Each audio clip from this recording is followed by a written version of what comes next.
they'll actually have be having this kind of confrontation. That's what you're. Well, we never report those.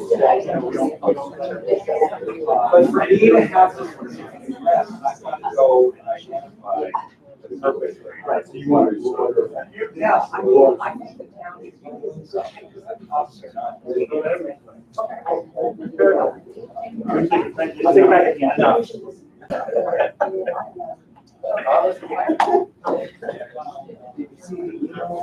Yeah. Told me pretty much. Only one just told me.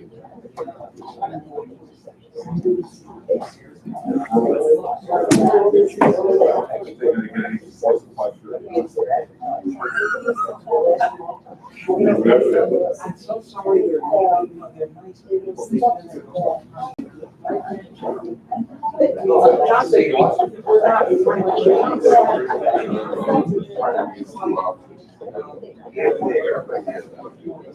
Anyway.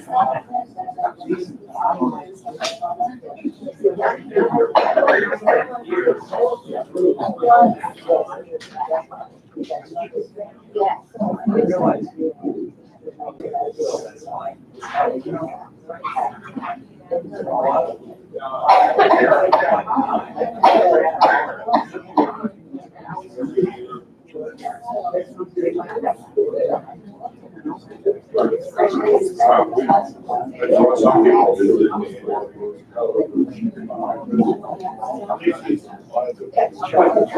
Maybe it's different. You didn't forget to name. A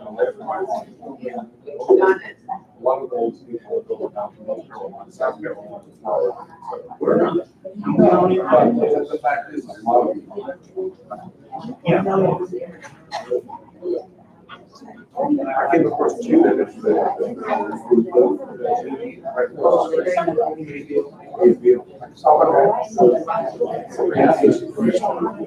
she lives in South Carolina.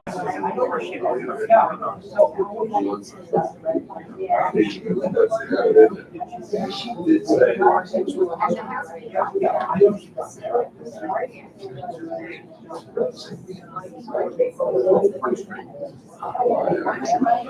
oh, yes, of course. Years ago, we got it. She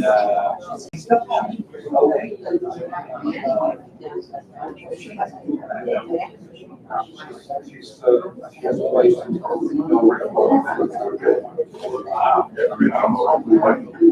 Well, that's the no.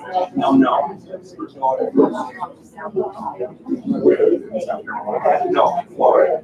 So, we bought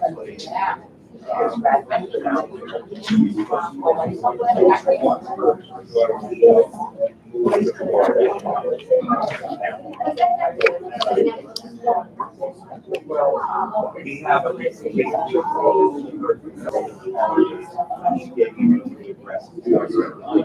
but I haven't, they have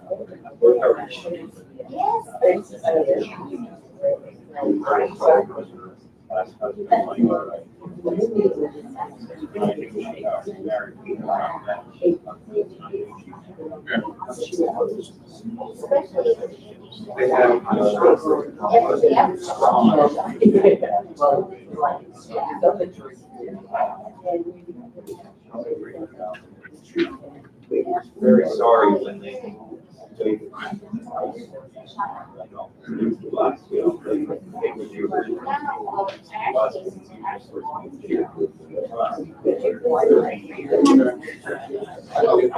I know.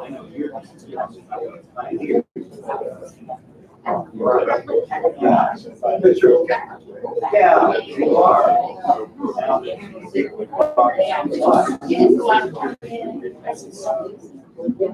No, you and Linda. I tell you. I get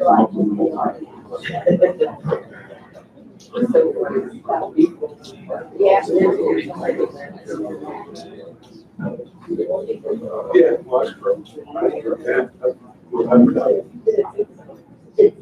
how are you three guys? That's good.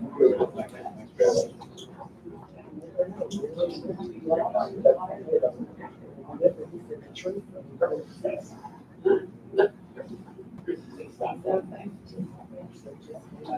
how are you doing, Gillen?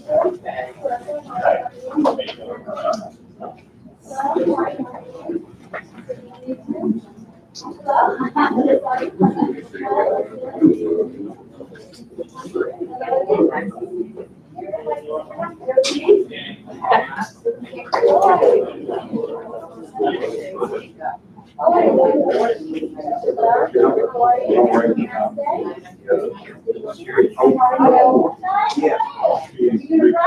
I can see the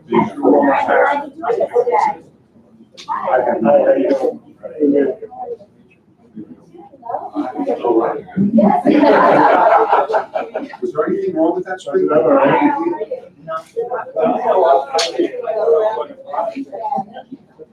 Hello, nice to meet you. Feels like you're already doing that. Did I get you right? Yeah, hello. Nice to see you. Hello, sir. Thank you for coming. I'll come around to your pitch. Hi, how are you? Thank you for coming. Good morning. Good morning. Good morning. How are you? How are you? Good, thanks. Good morning. Good morning. Good morning. Thank you for coming. Good morning. Good morning. Thank you for coming. I'm Laura Gillen. I'm supervisor. I don't look like her. You know what? I have some idea if you want it. I'll bring it to you. I'm very casual today because I was just at the Challenger League tournament, and the Challenger Little League is a little league for children and adults with special needs. Right. So they're having a big tournament today. So I was out there on the ball field, so more in ball field attire. So yes, more casual today, and I have my hair back, and I don't really wear my glasses. So you're right. I probably don't really look like me, but it's me. Better in person, or Yes, it's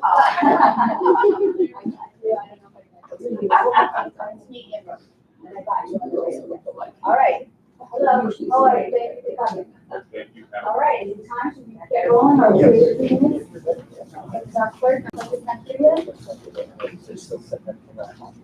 oh, okay.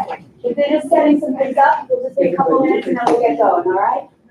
The clerk is supposed to be coming. She'll probably come in shortly. Okay.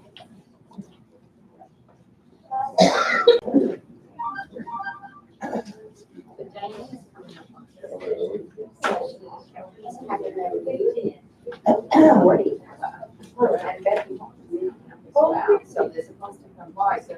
Then we wait to get more ready. That was so cute.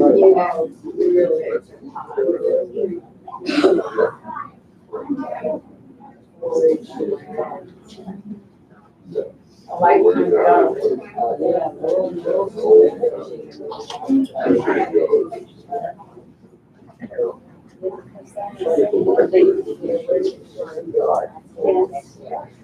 When I was at my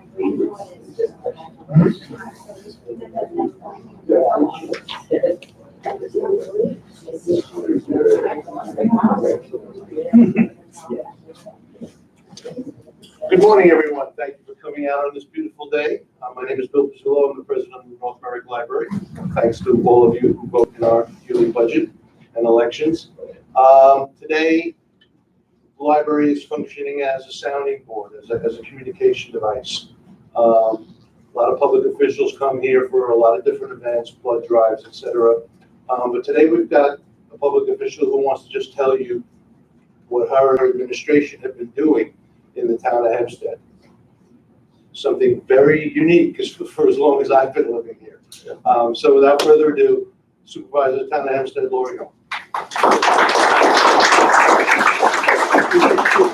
Thank you for hosting us today. So I put my hair down. Do I look a little bit more like me? What do you think? A little bit more? Okay. Thank you. All right. Well, thank you everybody for coming out on this gorgeous day. It's so beautiful. I really appreciate you coming here. But you'll have a beautiful afternoon to go enjoy that sunshine out there. So I've been hosting these community town hall meetings across the town of Hempstead because the platform that I ran on was really making town government more accessible to residents. Because when you know what's going on in the town government and you know how your money's being spent, you can be your own watchdog and you can feel confident that your government is doing the best it can for you. And your municipal local government impacts your life probably more than any other government. There's so many layers of government. But we are the ones who really impact your day-to-day life. So I feel I work for you. It's my job to come out and tell you what's going on in the town. Also, I think I'm the first supervisor ever to do a budget roadshow. Last year when I created the budget, I went across different locations of the town, just telling people about the budget process, what some of the considerations were, and what the budget was going to look like going forward. So people could be informed about the budget, and if they had some concerns, they could come to the budget hearing. Previously, budgets would just get filed and then just rubber stamped by the town board, and really with very little opportunity for residents to know what was going on. So I started with that, and then we decided it would be a good idea to do these meetings just to update people on things that are happening in the town. So some of the things we're going to talk about tonight, or today, this morning, local roads and infrastructure, economic development initiatives, environmental protection issues, reporting quality of life issues, accessing town services from home, and then at the end we'll take some questions and we'll do answers. Okay. Roads and infrastructure. All right, so I don't know, maybe you've seen, I wrote a letter to the editor that's published in the Speak Herald. I hear you loud and clear. One of the #1 things that I hear from residents is, when are you going to fix my roads? What's going on with my roads? In the town of Hempstead, we have 1,200 miles of roadway. And it's aging infrastructure. If I could fix and redo every single road now, I would do it, but it costs about $1 million per mile to reconstruct a road.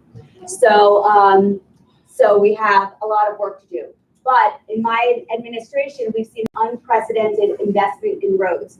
In the prior administration, they spent a little over $5 million in 2016 and a little under $5 million in 2017. More money was allocated in the budget to repair roads. They just didn't do the work.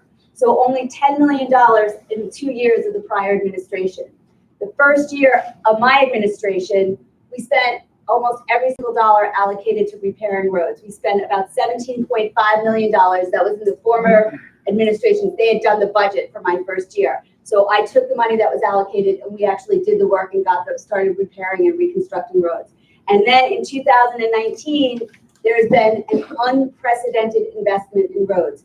$36 million is allocated to repairing roads. We hear you. I myself lost 3 tires to potholes this past winter. The only good thing about it for me was that it was not on a town road. It was on a different municipality's road. So at least I couldn't just blame myself for this. But I know that this is a real concern, and I hear you, and I'm responding. $36 million allocated this year to repair your roads. Next slide. Potholes. So again, we get calls about a lot of potholes. When I got into office, nobody in the town had ever been keeping track of how many potholes we're filling, where they're. We keep seeing them appear over and over again. We weren't maintaining any data about potholes. So we started tracking them last year. In 2018, we filled about 77,000 potholes. And in 2019, do we have them? Figures for potholes? I don't know. In 2019, Joe D, do we know offhand how many potholes we filled this year? I thought that was on the slide. We're approaching 40,000 potholes. We'll be well above that 70,000. So far, about 40,000 potholes that we're filling. We're tracking where they are. You can see this is a list of some of the potholes that we filled in this area. You can find a complete list of all the potholes we filled on the town website. So you know we are doing the work. We're logging in every pothole that's filled, and when it's filled, it's available on the website. And again, filling potholes is a Band-Aid solution. We know that when you fill them, a lot of times the water will creep back in, they'll pop, and then we'll have to come back and fill them again. That's why we're putting this investment in repairing the roads, because that will give you a long-term solution. Of pothole filling is just a Band-Aid. But we are making that investment, $36 million allocated in 2019. Yes, and there's a little fun fact that in the town of Hempstead, we have more miles of roadway than the town of North Hempstead and the town of Oyster Bay combined. Next slide. So this is a list of some of the road reconstruction projects that are starting in this neighborhood.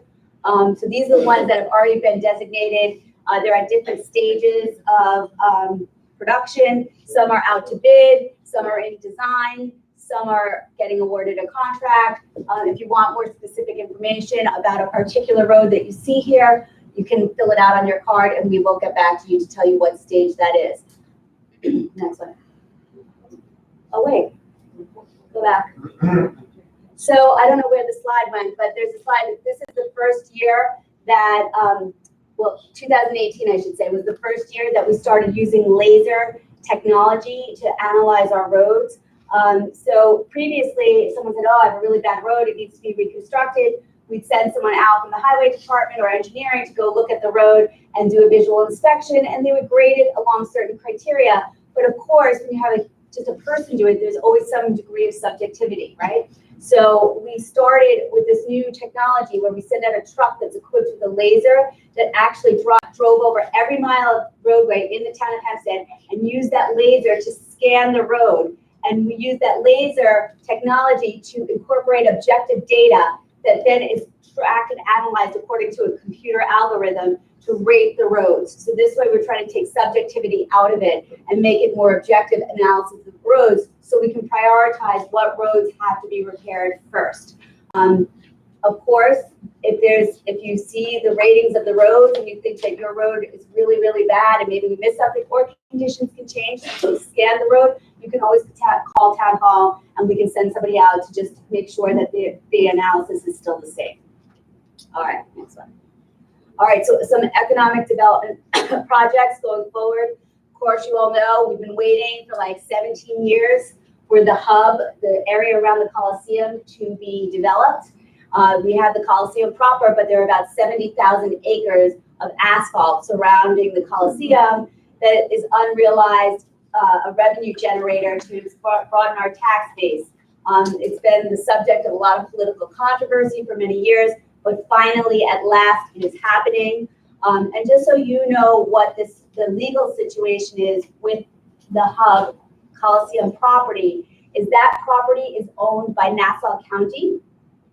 So Nassau County and the long-term tenant at the Coliseum property, they were the two parties that had the ability to pick what was going to happen at the hub.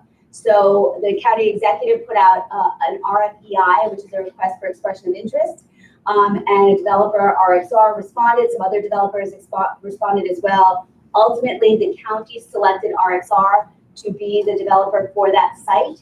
And so they're preparing site plans, and those eventually will come to the town of Hempstead for site plan review, for any changes in zoning that are needed. The good news is that right now for phase 1 of that proposed development, it looks like they're not going to need any zoning changes, which is good because that won't slow down the process.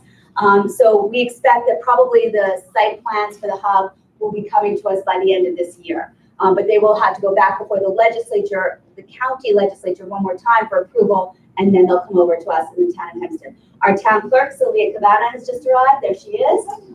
Sylvia. She will be making a presentation to you in a minute. Sylvia, do you want to just come up quickly? Sure. For a photo? Our photographer Chuck has to go to a graduation party, so I wanted to get a picture of Sylvia up here, so we can go off to his party, right? All right. Here we go. There's Sylvia. Sorry. There you go. All right. There you go, Sylvia. Just say, we'll put your slide up. We'll put your slide up. Hold on. We're getting this in from you. That's fine. There we go. There we go. All right. There's the slide. Okay. Hi, everybody. I'm Sylvia Cabana, and I'm the town clerk. And this is a little embarrassing. I'm just here for a picture, but you know all about me. No, she's not here for a picture. She has a presentation. I just told Chuck he could get out of here, so that's why. Yeah, we can do it at the end. Okay. You'll hear about what I do in my office later. Okay. Thank you, Chuck. Having a good graduation party. See, I think being a good supervisor is being very conscientious and try to help your workers. I really actually believe that. The men and women who work in like our sanitation department, our highway department are vital to the success of our township. And so we try to show them appreciation whenever we can. And Chuck is one of our CSEA workforce, and so I wanted him to be able to go to his graduation party. All right, so we're back to the hub. What is planned for this site is about 600,000 square feet of biotech research and office space. You may be aware that Memorial Sloan Kettering has just opened a facility at the hub, which is a great resource for people here who are unfortunately dealing with cancer. That now that they don't have to travel to Manhattan, they can just travel to Uniondale to get their treatment there. It's a beautiful, beautiful hospital. It's planned that there's going to be 200,000 square feet of restaurant and retail space, thousands of good paying union jobs. I have been very involved with the county executive, meeting with the developer to talk about the benefit that it will bring to this community. We jointly set up this community task force, which is working with the developer, trying to take people from different segments of the surrounding neighborhood to put their input in about what kind of benefits they're going to receive from the developer in exchange for this huge construction project going on in their neighborhood. One of the things that I have advocated for is really making sure that there is a project labor agreement in place, so there'll be union wages, but also we've been talking to the developer about one, giving a preference for local workers to come and work on the site, and two, also maybe working with the unions to try to set up apprenticeship programs. So we all know college is becoming more and more unaffordable for many families.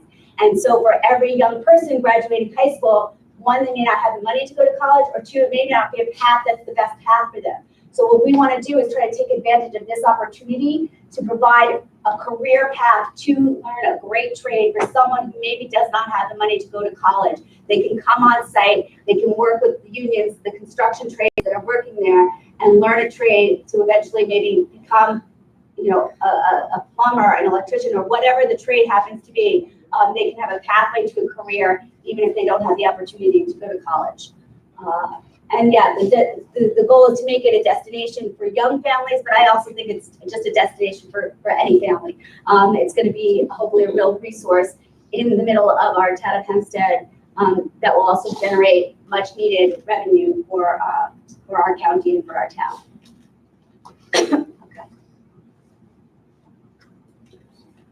So Belmont Park, the situation with Belmont Park is that is state land. So the state is completely in charge of what happens there. And unlike the hub, where they have to come to the town of Hempstead to get site plan approval or any zoning variances, things like that, they don't have to do that at Belmont. So the town of Hempstead has no say over what happens at Belmont. All we can do is advocate for our residents. There are two parties who are involved. The developer at Belmont is called Arena Partners, and it's a mixed group combined as part of the Islanders ownership and the Wilpon Group. So that's the developer. And then Empire State Development is the government side, which is kind of working with the developer to oversee what's going to happen at that site. They've had a number of community meetings in Elmont and Floral Park. I have gone to those meetings. I've advocated for my residents who live in that surrounding area. A big, huge concern for the Belmont, if Belmont goes forward, is traffic. So there's traffic in that area as it is without any arena or any retail there. So I've advocated for a full service Long Island Railroad station to be built. I think that's vital for the success of the site. And it's also vital for the neighbors living there that there's a real mass transit option. I don't know why I'm using my voice. Mass transit option for people who want to go to the arena and see the Islanders play. We've also been advocating, again, for prevailing wages and for preference for local residents to be involved both during the construction phase and for the jobs that will eventually result there after the site is developed. But right now, it's still in the works. I don't know what's going to happen, but the town of Hempstead does not have the right to stop this project or start the project. It's really totally up to the state. Okay, next slide. Some park improvements in this area. Winston Avenue Park is open. It's now serving families in the Merrick area. You know, you may recall this park was quite controversial. There was grant money allocated to this park, both from the legislature, also from other grant money. Neighbors had gone and raised money for the park, and then the prior administration wanted to shut down the park and not build it. I got elected, I put the money back towards, I accepted the grants, we built the park, and it's become a wonderful destination for young families living in that area. And I was very happy. I was there one day, and one of the neighbors who was against the park originally said, you know, I was against this park, but it really has turned into a great thing for our families around here. So they're supportive now. So that's a picture of Winston right there. That's our groundbreaking before it was built. We put in new walkways in Siemens Neck Park in Seaford, new nettings for the Merritt Golf Course driving range, and construction is going to begin this summer on a spray pad in Veterans Memorial Park. Yeah. So there's a complete list. You can find it on our website of 24 ongoing park projects. Some of them are listed up there. Just some of the things that we've been doing. We really are trying to make sure that we move forward with our capital improvements in our parks. We hear you. We want to improve these parks. So you can find this list on our website. Okay, some environmental actions that we've been taking. We've been working to improve the Meadowbrook corridor. So we were awarded a $767,000 grant for design and construction from GOSER, which is the Governor's Office of Storm Recovery. So beginning in the spring of this year, we are installing 4 large underground chambers beneath Merrick and Belmore roads to collect storm runoff and heavy rains that should reduce flooding in that area. We're also putting in drainage improvements in Merrick along Webster and Camp Avenue, and Reed Avenue and Nicolaki Place, whatever that is. And this will prevent runoff from carrying pollutants into our waterways. The grant will also restore local creeks along the Meadowbrook Parkway by reconnecting the waterways to the natural floodplains and restoring the wetlands to reduce erosion and future flooding. Next one. Our water lab. So right after I got elected, a former supervisor, Republican supervisor, Rich Cordino, who was a supervisor before Kate Murray, he contacted me because now he's the head of the Long Island Regional Planning Council. And he said, in the town of Hempstead, there's this incredible resource, this water testing lab, and it's been left abandoned, and the prior administration is going to close it. And in fact, they put equipment out for auction, and they're going to sell our very expensive equipment for just pennies on the dollar and just completely abandon this facility. It had been damaged during Superstorm Sandy, and it was just kind of left to deteriorate over time. He said, this is such an important thing for the town of Hempstead. It's such an important thing for Long Island to have this resource, to have this lab, to test water quality of our back bays and our waterways in the town and throughout Long Island. There's only one other water lab testing facility, and it's way out in Suffolk. So he said, please, I ask you to try to reverse course on this and save the lab. So I looked into it. It became a priority for me. I got the board to go along with me, and we put a capital investment into our lab. We stopped the auction. We didn't sell the equipment, and we just got a $350,000 grant from the state to help us refurbish the lab. We've done all the remediation that needed to be done. There was asbestos, there was mold, all that's gone now. We're putting in new windows, painting, and getting it ready.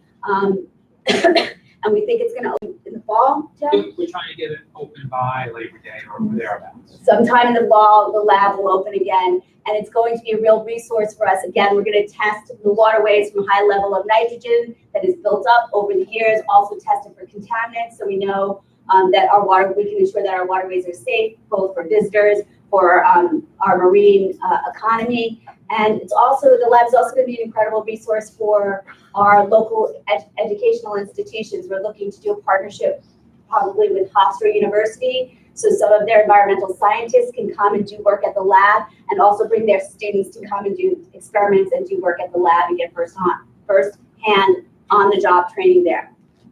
Where's the lab located? It's in Point Lookout. So if you take the Loop Parkway to Point Lookout, right where you would go into Town Park Beach, you make a left, and then you make another left, and it's right there. Will residents be able to use this lab ultimately to have their own water tested? It's not for testing of drinking water, No. it's for the bays, the marine water Yeah. testing. Okay, next slide. So, our Department of Conservation and Waterways, which is also in Point Lookout, it's really an incredible facility. I grew up in Baldwin, I grew up going to the beach down in Point Lookout and down in Lido Beach, and I drove by this place all the time and never knew the incredible things that are happening there. We have scientists who work for the town who do things like they're going to ultimately work in the lab again, but we have a shellfish hatchery there where we are producing tens of thousands of oysters and clams, which act as natural filters for our waterways. They estimate that one oyster, mature oyster, can filter 30 gallons of water per day. So what we've done is we've started to create a living barrier. We partnered with local seafood restaurants, and they gave us their discarded shells. They were going to throw them out. We said, give them to us. We put them in these mesh bags, and that's me throwing some of them into the back bays. With my overalls on, and so all of these are coming together to form a natural reef that will serve as a habitat for marine wildlife, and eventually we're putting all these seedlings of these oysters and clams there, so they will develop there and act as natural filters for our waterways. It's off the coast of Lido Beach. It's going to help restore a nearby barrier island and help filter the waterways. Vacuum trucks, it's me, that's a vacuum truck I'm standing right in front of, right in that picture. So last year we had a lot of nor'easters. You will recall we had a lot of branches and leaves and debris flying around with all those heavy winds. And in the town of Hempstead, we have 30,000 catch basins. And if they get clogged, then we have flooding. So we had one vacuum truck, and it was really getting a workout last year because a vacuum truck is far superior than sending humans to try to unclog a drain. It is exactly what it says. It just sucks everything out of the catch basin. So we got a grant and we got another vacuum truck. So this will double the speed with which we can clean out catch basins to make sure that we can alleviate flooding. Thank God we did not have 7 nor'easters this winter, but you never know when you're gonna have weather conditions like that again. So this will be a real resource for the town of Hempstead. And next. Improving fiscal health. I am from the private sector. I'm not a career politician. I was a lawyer, a commercial litigation lawyer, so I did mostly business litigation before I became the town supervisor. I think it's really important when I was filling my staff to have people from the government side who have experience with government, but also to have people from the private side who might look at things a little bit differently. With more of a different angle. So looking at the fiscal health, I saw the things I thought that needed to be improved. Again, like a business perspective, no business just plans year to year to year. Like, okay, what are we gonna do this year? And not think long term. There had never been a multi-year capital plan in the town of Hempstead. I thought that was a mistake, so I got passed for the first time ever in 2018, the first multi-year capital plan. We have a 5-year capital plan. We went to each commissioner in each department. And we said, okay, what are the capital improvements that you'd like to make within your department over the next 5 years? Make your wish list. We worked with each department, said, okay, this is your wish list. There's no way we can afford to do all of this. Let's prioritize and let's figure out over the next 5 years what the most important projects are, and let's have a roadmap on how we're going to pay for them. So we did that. That was a good improvement for the town of Hempstead. In my first year in office, we got an upgrade from S&P and Moody's. Before I got into office, there were consecutive downgrades in our bond rating, so we got an upgrade. One of the factors that was cited by Moody's was the fiscal controls that I put into the town. Need some water? This one? I have. If you want some water, this is not open.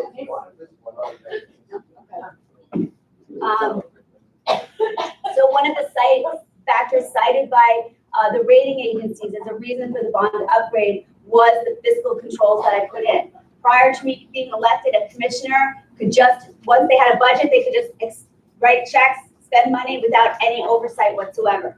We changed that. Any expenditure over $5,000 has to be approved by my office before it can be spent. So we make sure that we're minding how your money is being spent in each department. We also changed the procurement policy. In the past, people would just, commissioners or just pick, or a supervisor could just pick whoever they wanted to get a professional services contract. I remember being at a town board meeting before I got elected, and someone asked the town attorney, well, how do you pick what law firms you use? He said, I just pick them. And they said, well, can anybody compete? He's like, well, no, I pick the law firms that I think are good. So there was no competition. So I wanted to change that because that does not deliver the best result for residents, right? If there's no competition, then a favored few can always get the work from the town. So I put forward a resolution to require that all professional services contracts over $10,000 must be open for competition, and there must be an opportunity for any professional services per contract vendor to compete for that business. Initially, my town board tabled it and didn't want to vote on it. So then we did an article in Newsday, and I disclosed the legal fees from the year before. And they showed that over $1.5 million in legal fees went to the party boss, Joe Mondello's law firm. So all that money was going to his law firm, and then the second highest amount of legal fees all went to his best friend's law firm. So those two law firms were getting all the money from the town of Hempstead. Not a good thing. We put this, once that story came out, I put the resolution up again. They voted on it, it got passed. So now there's an open and competitive process in the town of Hempstead. If you want to do business, any law firm, for example, could put in a resume, put in a submission of their qualifications, and put in their estimated costs, and come to work for the town if they were approved by a panel. So what we did in this process is we said, this is what we think is an acceptable municipal rate.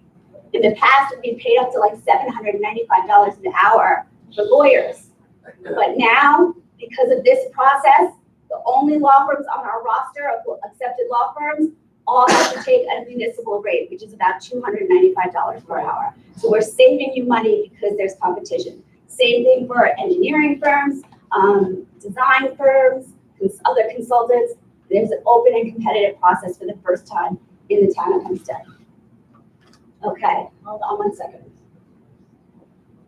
State law requires municipalities to keep a certain level of money in their reserve fund, which is basically like their rainy day account.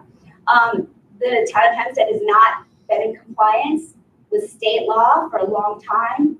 My first year in, I restored, they changed the slide. We've restored over $8 million so far to the rainy day fund. I think we've restored more. I think that's for 2019. So we're going to get back into compliance with state law by maintaining the proper amount of balance in our reserve fund. Also, first time in over a decade, non-election year tax cut without borrowing. So what happened historically in the town of Hempstead is when no one was up for re-election, they raised your taxes. When everybody was up for re-election, they kept them flat or they reduced them.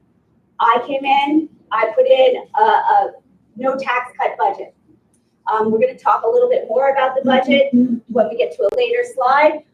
But in the Santino and Kate Murray administration, just so you know, your taxes went up almost 65%, almost $100 million. And those two supervisors raised your taxes almost $100 million. And our parks have gone down, services have gone down, but your taxes went up. I am reversing course on that. What did they do with the money? They gave it to their friends. Did anybody see anybody see the story about Alcott this week about the professional services contract? So what happened was we discovered that we have a department in the town of Hempstead called the Department of Occupational Resources. So this is basically an employment agency. It helps people out of work get jobs. It's funded by federal grant money. For 40 years, this department operated strictly within the confines of the money that we got from the federal government. So it cost you nothing. It was all grant money. 2 years ago, 2017, I wasn't the supervisor yet. The commissioner of Alcott, a woman by the name of Anna Maria Hurtado, negotiated a contract with an outside staffing vendor to bring in some extra staffing to help run the department.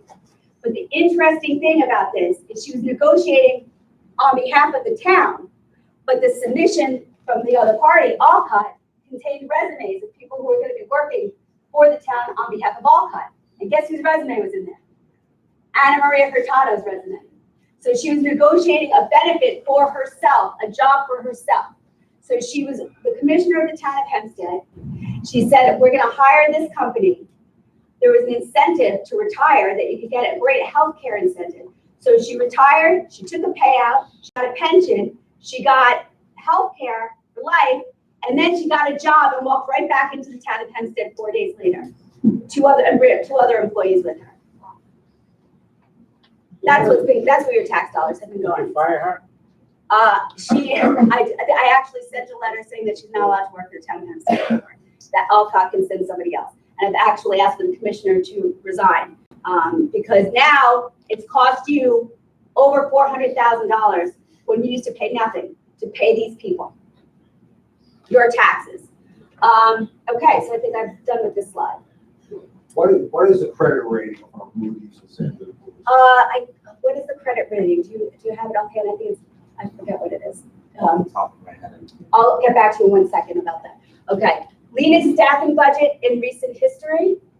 We have 1845 full-time employees, 50 fewer than the prior year. We have a 12% reduction in overtime labor, saving taxpayers about $330,000. We have a 5% reduction in part-time and seasonal labor, $800,000, saving for the taxpayers. Go ahead. Improving transparency. Okay, again, it was a priority for my administration to make sure that you have all the information that you need to be your own watchdog of the town of Hempstead. If you see how your taxpayer dollars are being spent, then you can feel comfortable that the government is doing the right thing for you. Town contracts. So our clerk, Sylvia Cabana, is the keeper of all records in the town of Hempstead. So when we first got elected, I went to her and I said, okay, show me where all the contracts are because I want to put them online. So I thought she was going to be taking me over to a computer terminal, but no. Surprise. She took me to a room filled with filing cabinets and manila folders. This is the largest town in the United States. And all of our contracts were in manila folders, sometimes in alphabetical order, sometimes not. If someone took a contract out and didn't put it back, gone. If town hall burned down, we would have lost all our contracts. I found it inconceivable that in 2018, nothing was scanned. I went into our town attorney's office. Now, I come from a private law firm. So I said, what kind of document management system, case management system do you use here? And they didn't know what I was talking about. And I said, what case management system do you use to track all our cases? And they showed me a box. I said, what do you do with discovery when it comes in? They showed me a box under a desk. That's how they keep litigation files, in a box under the desk. This is crazy in 2018 that this could be possible. So I put forward a resolution requiring that all departments start scanning their contracts. And so far we put hundreds of contracts online. If you go to our website, you can now go and search for contracts either by the vendor name, by the commodity that is involved. So if you type in paper, every single contract relating to paper in the town of Hempstead will come up online. You can look at the bidding documents, you can look at the contract terms, and the documents that accompany that contract, all online. A word about our website. You may have read a story about our website. So when I got into office, the website for the town of Hempstead was toh.li. Yeah. So you might think LI stood for Long Island. No, it stood for Liechtenstein. all right? The town of Hempstead had a website that was being hosted in Liechtenstein. And not only that,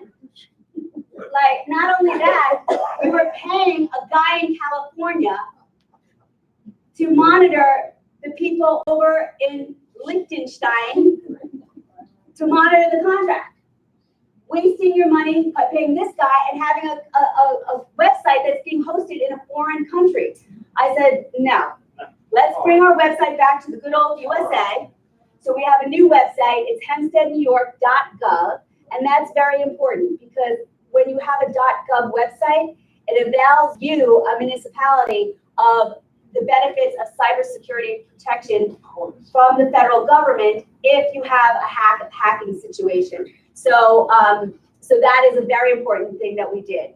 And the important thing also is we did it in-house. All of this is being done in-house. We have an app. I think that's in a later slide, but since I'm talking about it, I'll just talk about it right now. We are the first municipality on Long Island to develop an app for your smartphone. So you can now go on your phone and you can watch a town board meeting. You can search for a contract. If you see a pothole, you can take a picture of the pothole and you can upload it and put in a complaint form right from your smartphone. Just make sure you put down where it is, because if you just send us a picture, that won't help us build it. And that was done by a member of my staff in-house, no cost to you, who is also now running our website. We got rid of Mr. California, and he's running it in-house at no additional cost to taxpayers. And just on that point, I want to say, you can hear people making fodder about my staff. So basically what happened is I got elected and I was able to hire these people who work on my executive staff and nobody else. Most of my workforce are union members, but all the commissioners are all commissioners who were there from prior administration. The only way you can replace a commissioner is with 4 votes. Right now, if you watch town board meetings, if there's anything controversial, it's generally a 6-to-1 vote. The 1 would be me, the 6 would be everybody else. So right now, all the commissioners I have in place are all commissioners who were either appointed by Santino or Kate Murray prior administration. But we have been working together still peacefully this year to get things done for you, collaboratively, I should say. So there has been criticism of me about, oh my gosh, you hired all this staff. It's $2 million worth of staff. So the people that I hired, I brought something new to the town of Hempstead. No one who I hired is related to me. They're not related to my cousins. They're not related to me at all. I hired really qualified people to work for me. My chief of staff was a chief of staff in the state senate. He was the deputy supervisor of Brookhaven. He was a DPW chief who rebuilt Long Beach after Sandy. That's my chief of staff. This is Ari McKenzie. He is my chief technology officer right over there. He just got his master's degree from Columbia in not cybersecurity, in technology management. I can say cybersecurity is like no, and technology management. So we have a master's from Columbia grad working for me. This is Joe Davenport. He's my deputy chief of staff in charge of infrastructure. He oversees our highway department, our sanitation department. He was with the county for 28 years before he joined us in the town of Hempstead. He's a sanitary engineer. He's brilliant. We're very lucky to have him. April Smith, who is my financial advisor. She was the controller in North Hempstead. I got her to come and join me in Hempstead. Under her watch, North Hempstead achieved the highest bond rating that any municipality could get. So yes, did I hire $2 million worth of staff? It's like 22 people to work for me. Yes, I did. But what I did is I hired really, really great qualified people. I also have Adina Biedenbender right here. She's the assistant to my chief of staff. She was with the police department for a long time. And I have other great members of my staff. Oh, Matt. Matt is like, sorry, he's right in front of me. So Matt is also on my staff. He is my community outreach person. He does a great job responding to all the cards that you file. Matt will get back to you, or I'll have somebody else get back to you who knows the area, like Joe about the roads. And that's just a sampling of some. And Chris Young works with Ari. He's the young man who monitors our website, who developed the app.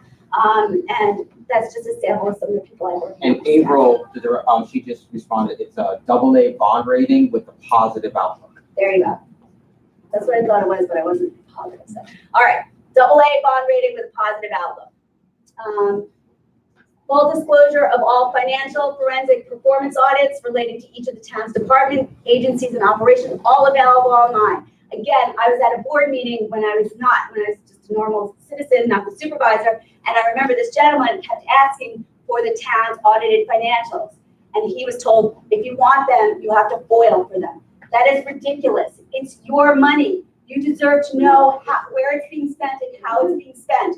You shouldn't have to fill out a form and pay for copies to get information about the finances of the town. So as soon as I got in, we changed that. All of that information is available online. Along with our budgets, that multi-year capital plan, you can get that online. You can get job descriptions. Again, that's our website, hempsteadnewyork.gov. Okay, next slide. Refinancing our debt. Again, so this is more of like the private sector experience. One of the other deputy chief of staff that I didn't mention is a gentleman by the name of Adam Haber. He's someone who came from the private side. He was in the finance business, had a very successful career in finance, then opened several businesses. He's been extraordinarily successful. He now is coming to work for us and helping us find tons of different ways to save money.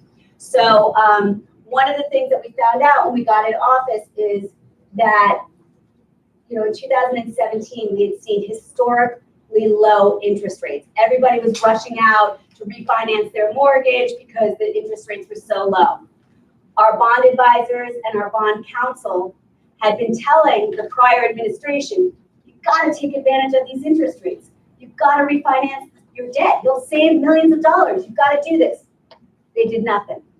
Then there's proposed new changes in the tax law, the Trump tax law. And in the changes, they were going to limit a municipality's ability to refinance their debt. So no longer could you just refinance everything whenever you wanted to. There would be a strict protocol as to when you can refinance your debt. So our bond advisors and our bond counsel said to the prior administration, you got to do this. You have to do it before January 1st, 2018, or you will lose your ability to refinance all your debt. You must do this. Nothing. They did nothing. They ignored that advice. It cost you probably about $5 million. But I got in office, interest rates were still low. So I immediately put forward a resolution to get the debt refinanced. It was tabled. Eventually we had to negotiate. You don't want to save taxpayers money. This is insane. Eventually it got passed. We have refinanced debt. In 2018, we refinanced $31 million in bonds to save $2.4 million over the next 20 years. In 2019, we've refinanced so far $26 million in bonds to save $1.5 million over the next 5 years. So every way we can save you money, we're trying to save money. And we're looking at every single opportunity to save money. Just so you know, the PS to that story is the bond advisors and the bond counsel that told me about what had happened in the past and helped us prepare that resolution to refinance the debt. They had just been signed on to another contract in December of 2017. But because they helped me refinance debt, the town council fired them and hired new bond advisors and new bond counsel to punish them for telling me about their failures in 2017. Disgraceful. But what's that? Yes, this was business as usual in the town of Hempstead, but I'm trying to change that.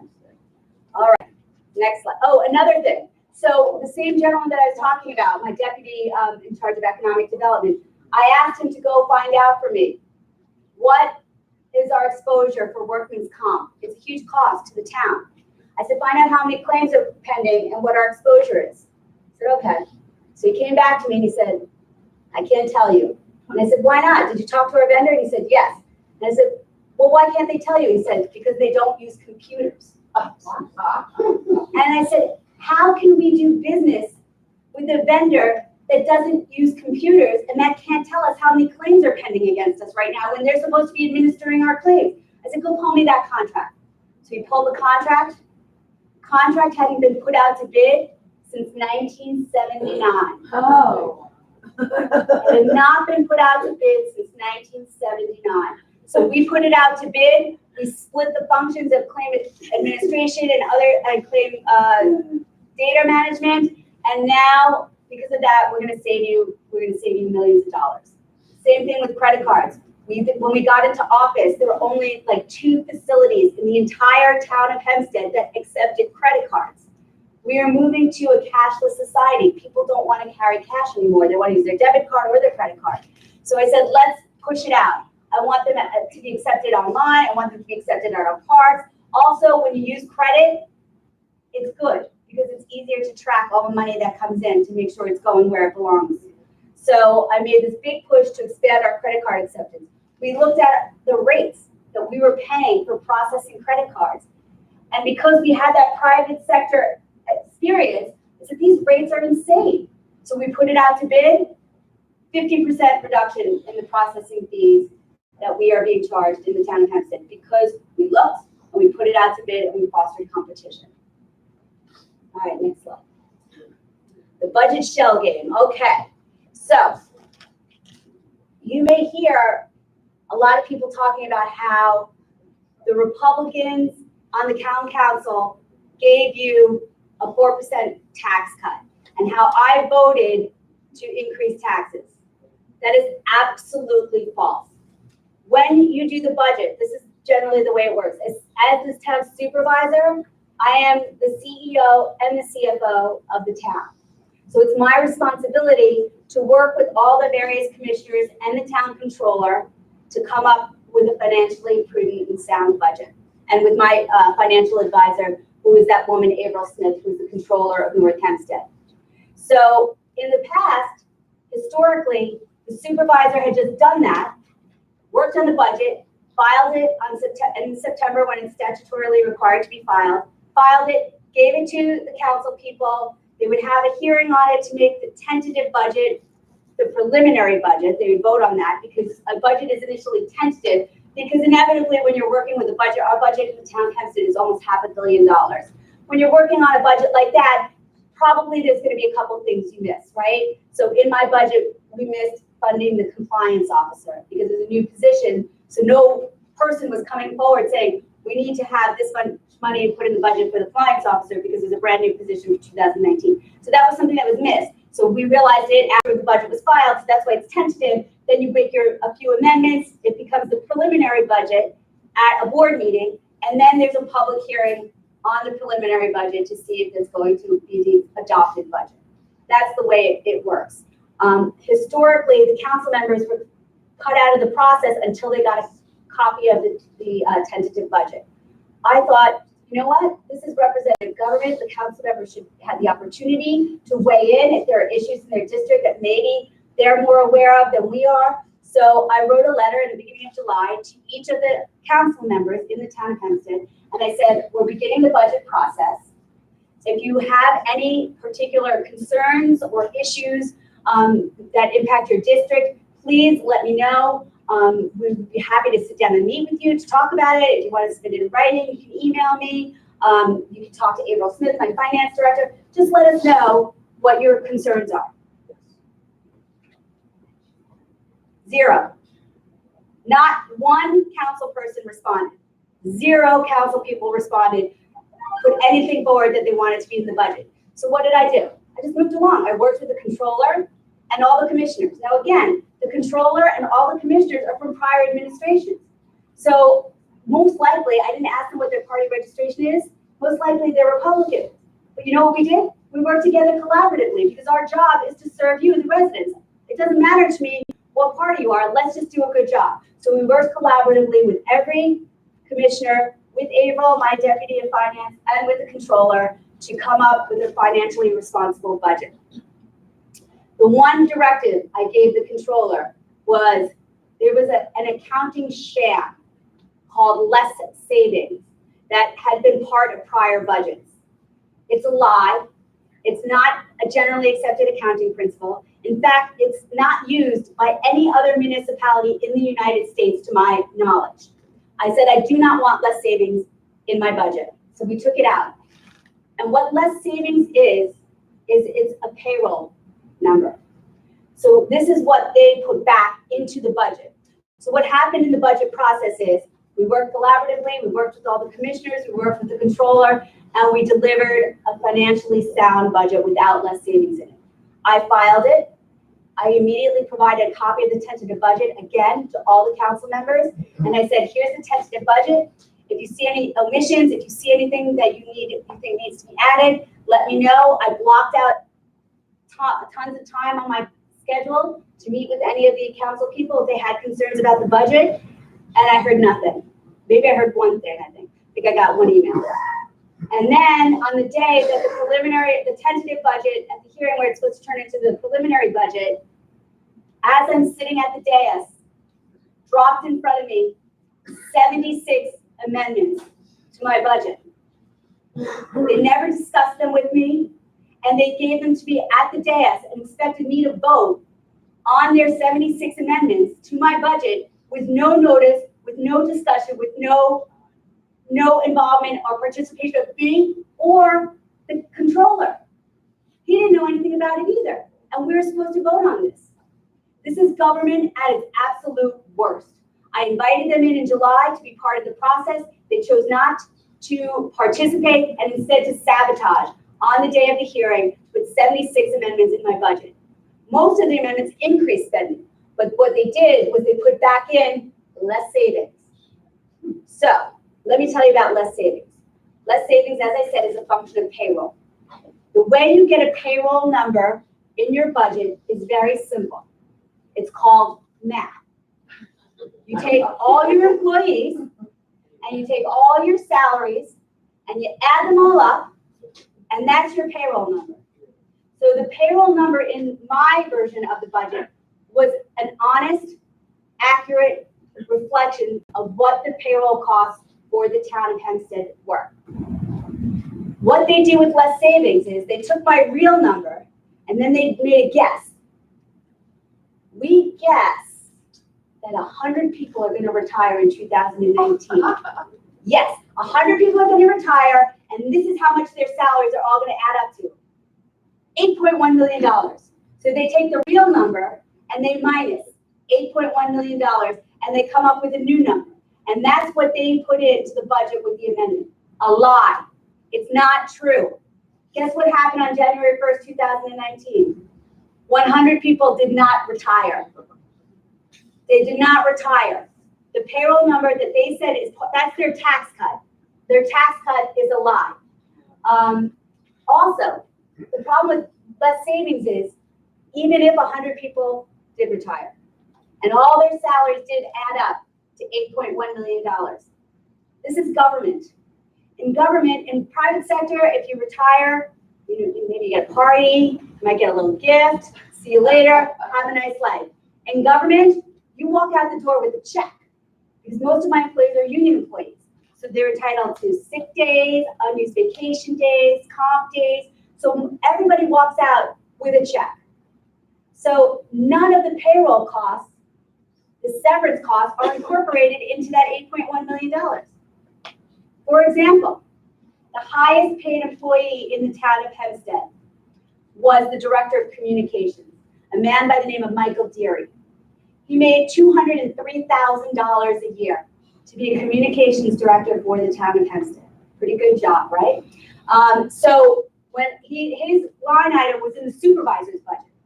So when I got elected, he was not going to be sticking around because I would not be hiring a $203,000 communication director.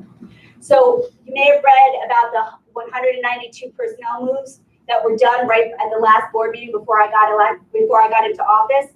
He was one of the people who was moved. So he took his $203,000 a year salary and he became the assistant to the tax collector, Mr. Clavin.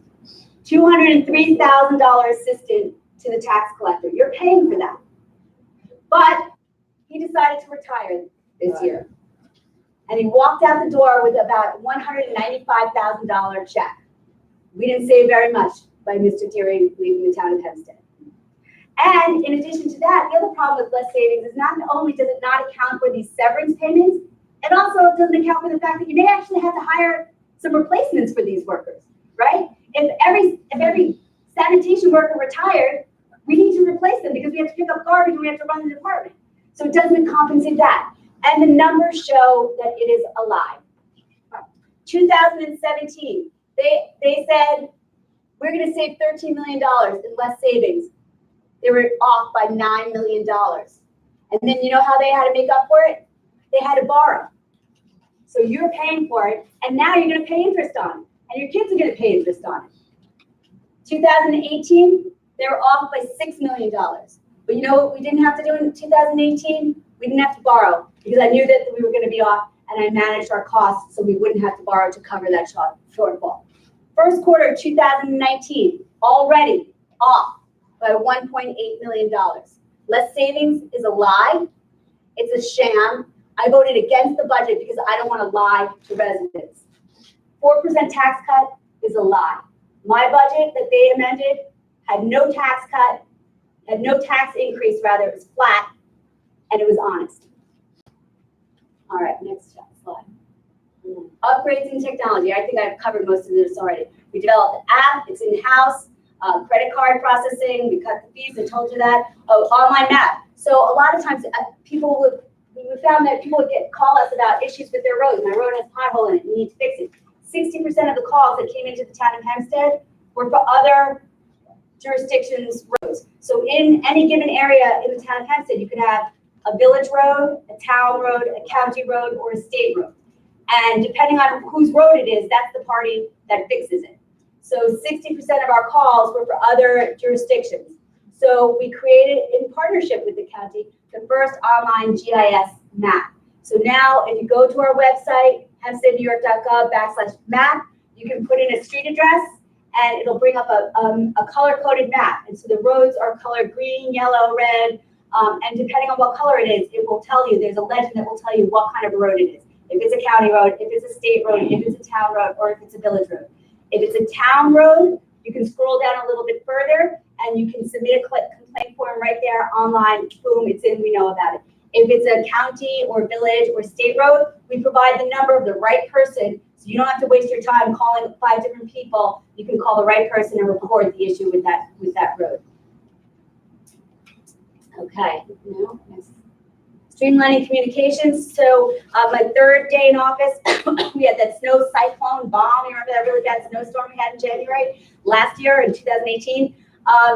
We found that one of the biggest problems during that snowstorm was that when we were dealing with a crisis situation, some people were calling the helpline, some people were calling the highway department, some people were calling their council person, some people were calling my office, some people were posting things on Facebook. And all these complaints were coming into different areas, and there was no central spot where all the issues were being raised. So it would create a lag in our response time. Because if you call the council person, then they might call the highway commissioner, but it might be a road that the sanitation department was dealing with. So like 1 call, 2 call, 3 call, 4 call, 5 calls before anybody who actually can respond to the condition gets the information. So there was a real lag in response time. So we thought we need to centralize all communications dealing with emergency situations in the town. As part of my 5-year capital plan, we put in a line to do a 311 center. So that is in the works right now. Eventually, you will be able to dial 311 if any issue comes up in the town of Hempstead to report that issue. So this way we can respond in a much quicker and more timely fashion. And that will eventually replace the town's helpline. And we hope that that's going to be done by the end of this year, right? That's our goal. That's the plan. The plan. Okay. Working hard. Okay, next slide. All right, Sylvia, your turn.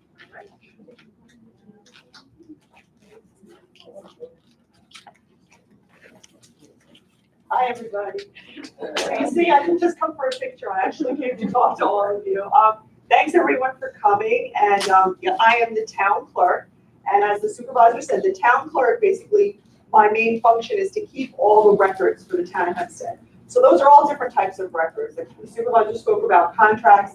I also have birth certificates for people born in the town of Hempstead hospitals, death certificates, all different historical records are also housed in my office.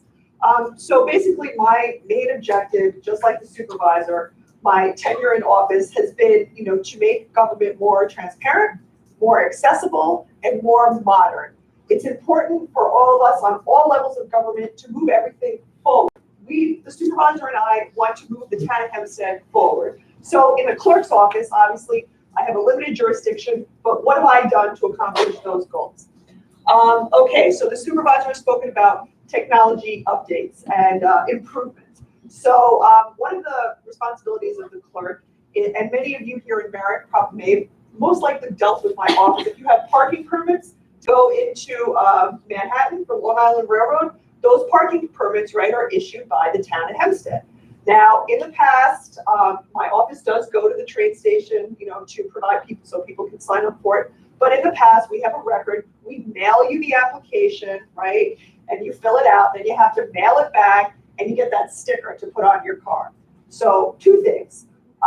In terms of, everything these days is online, right? It makes things so much easier. So what we did with the assistance of Ari McKenzie, the supervisor's technology chief, who's amazing and who's helped me with in so many different ways to modernize my office, we created a computer program where you can actually, because we got credit cards, and by the way, thanks to the supervisor and to Ari, we have several different credit card stations in the clerk's office. So we have many different departments in the clerk. We have a marriage department, passport department, licensing department, registrar, which is birth and death, and the archives.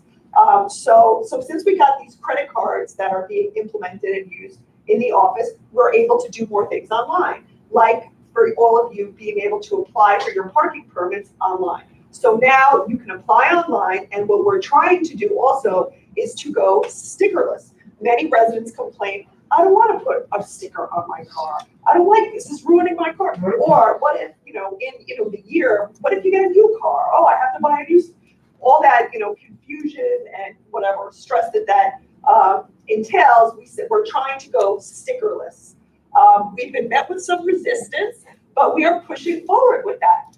It's pretty simple to go stickerless because if you can apply online, you get your parking permit, and it's done by your license plate, right? So we have these machines, which actually have been purchased by the town of Hempstead. These machines go through the parking, they scan the license plate, and it'll come up that this person is entitled to park here. They applied for a permit, they paid for it. 1, 2, 3, no sticker, not necessary to have a sticker. And by the way, one person driving a car, there's machines on both sides of the car. They can be scanning all these different cars. It's not that complicated. Yet we've been met with resistance, and that shouldn't be. Again, not a Democratic way, not a Republican way, moving forward way. Technology, good government. And I'm still working hard on that, and hopefully someday soon we will be going stickerless. Also, something that I created, I told you, one of my roles as town clerk is that I get to marry people. So it's a beautiful thing. For obviously New York, you need to apply for a marriage license, right? In any state, you need a marriage license before you get married. Once you have that license, different people are eligible to marry you. I'm one of those people that can marry people. When people get married civilly, I can marry them. So I created a program. Many people that are doing these destination weddings, getting married on the beaches. We have beautiful beaches right here in Long Island. We have Point Lookout, we have Lido, all town of Hempstead parks. So I decided, why don't I do beach weddings, destination weddings? So I did it. So last year was the first year that we implemented this program, and we had 26 destination weddings, 26 weddings on the beach. The season's just kicked off. Last weekend, actually, I had 2 beautiful weddings also on a day like today. It was beautiful. Bride all decked out. I mean, this bridal party, there was 10 bridesmaids, the whole thing, everyone came to the beach, and I was able to marry them. This picture, actually with the supervisor and I, this was one of the first weddings that we did. You see the umbrellas, not the greatest day, but they were still, it cleared up for a bit. They were able to take some nice pictures. And the supervisor likes to tell the story too. The woman told us that, it was her dream to get married on the beach, and, she was so happy about it, so we were able to do that. My office, I mentioned before, we have a passport department. Did you know that? The town, you can apply for, oh, good, okay, good. So a lot of people don't know, but you can actually, most people go to the post office or whatever it is, but in the town of Hempstead, we have a great passport department, which I've worked hard to try and make it better. Before I was town clerk, I was an immigration attorney. So that process of actually being able to, get your passport, become an American citizen, that's very dear to my heart, and, it's very important. Not to mention, traveling to me is the spice of life. So, people like to, you need your passport. It's an important document to have. So, again, trying to make it more accessible. Just for, you to know, the clerk's office is open late on Thursdays until 7 o'clock. So you can come in to do whatever you need to do later on Thursdays. But we also bring the program to we bring it to different facilities. In the past, the town of Hempstead has this RV thing, like from the 70s, which is, not very efficient. Only one family at a time can come on to the RV to apply for the passport. It was brought to different libraries and things, but I didn't think that that was so efficient. I thought that this could be better. Not to mention that sometimes I bought it places and it was pouring rain and people were standing outside waiting, not happy with me. So I was like, nah, we got to change it. So in the year and a half that the supervisor and I have been in office, I have bought the passport department to different facilities. And I got them certified by the U.S. State Department as passport acceptance facilities. Should have been done before, wasn't done.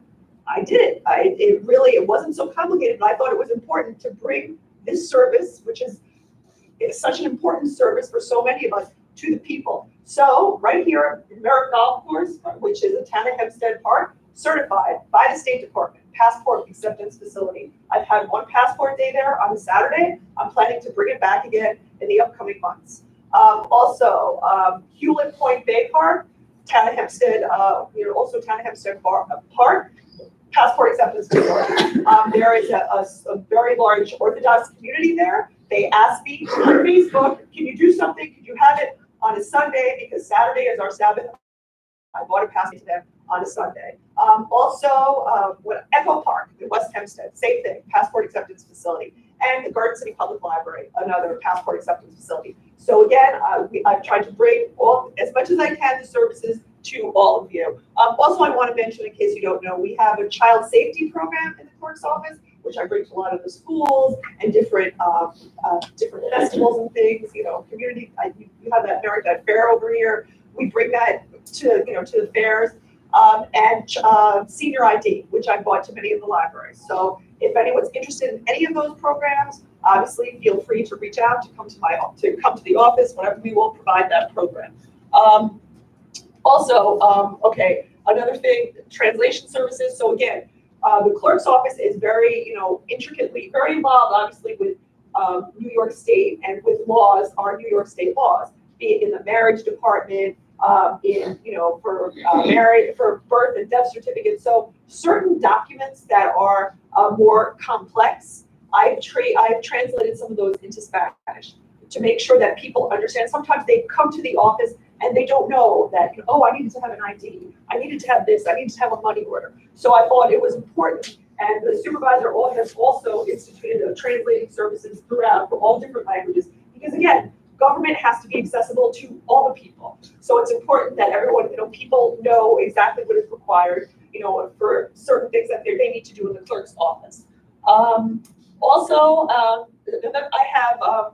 have historical records. So in the clerk's office, in case any of you are history buffs, we have historical records dating back to the 1600s. I thought that I was fascinated by it. We have a lot of students and Girl Scout troops that come to the office, and they were very intrigued by it. So I thought, why not bring those historical records? Why not do a history tour? So I brought it to many of the libraries throughout the town of Hempstead. We present them and we give them a background, a little history about the town of Hempstead, some more history, a little more particular to whatever town we're in, and we bring some of the documents that are attractive with colors so that people can see that. And so that's been a success. Yes. I have a question. Sure. I've been living in Belmore for over 60 years. I've gone to work at any time during the day or night, and if I have to pay a penny, suddenly to make me use that in the morning, maybe twice a year, I have to get a permit. To use what? To use the parking lot in Belmore, the railroad parking lot. To the town of Hempstead parking lot in Belmont? Yes. You have to pay $2? I have to pay to get a permit, right? That's been, I believe that you've been paying, people have been paying to get that permit for a while. I think it's $10. Maybe it's a couple of years, but all the other years before, I never had to pay. As far as, again, I'm only there for a year, but as far, yeah, as far as I know, as far back, it's been $10. 5 years most. Yeah. Yeah, 5 years ago. Oh, you know, it used to be $3, right? And then it went up. I know that. It's not because so much is why, just to go to the city twice in the year. Why should you even have to pay? How about veterans? Are you doing anything for veterans? Yes, actually, I'm looking in, I want to be able to do more things for the veterans. I have right now, again, I'm clerk, so the supervisor has had done We had- initiatives. We just Such passed, as, we just passed a resolution at the not the past town board meeting, the one before that, discounting a whole host of fees. I don't have the complete list here, but like, for example, marina fees, I don't know if parking permit fees are on there for veterans, for volunteer firemen, for anybody in the Nassau Auxiliary Police, anybody who's doing a community service, volunteer community service, they're entitled to a discount. And if you put that on your card, I'll give you the complete list of all the fees that have been discounted for veterans, for, would you want me to put on the card? just put down that you asked about their veterans reduction. And then we'll call you back and I'll give you the list. In the clerk's office, I do something called Fast Forward Fridays. Any veteran that comes into the office automatically goes to the front of the line, and we give them priority Just treatment. when I called the office, I said, you just simply have to pay. I didn't think that was a good answer. So they told you just simply have to pay? Yeah. Oh, okay, I'm not sure which employee told you that, but I know in the past it had been $3, and I think it was, A couple of years ago. yeah, it went up to 10, and I know people were outraged. And believe it or not, when people ask me about, whatever, you can make, I'm not raising that. That is not my intent. If I could, I would like to lower that. And just comparatively, I live in the village of Rockville Center. I think it's like $150 or $175. Yeah, I For heard parking you pay over Yeah, $200. I got questions and answers for like later on, Yes. but I have plenty of questions up. Yes, yes, I'm coming back I with can questions. hold them. Yes, okay, so I'm pretty much done with my presentation, but again, I'm just looking, to make it as accessible, more modern, the clerk's office as possible. And I think my information is out on the table out there, so if any of you have any questions, or, if you want to come for a visit, if you want to see the store, feel free to come. And Yeah. that's it.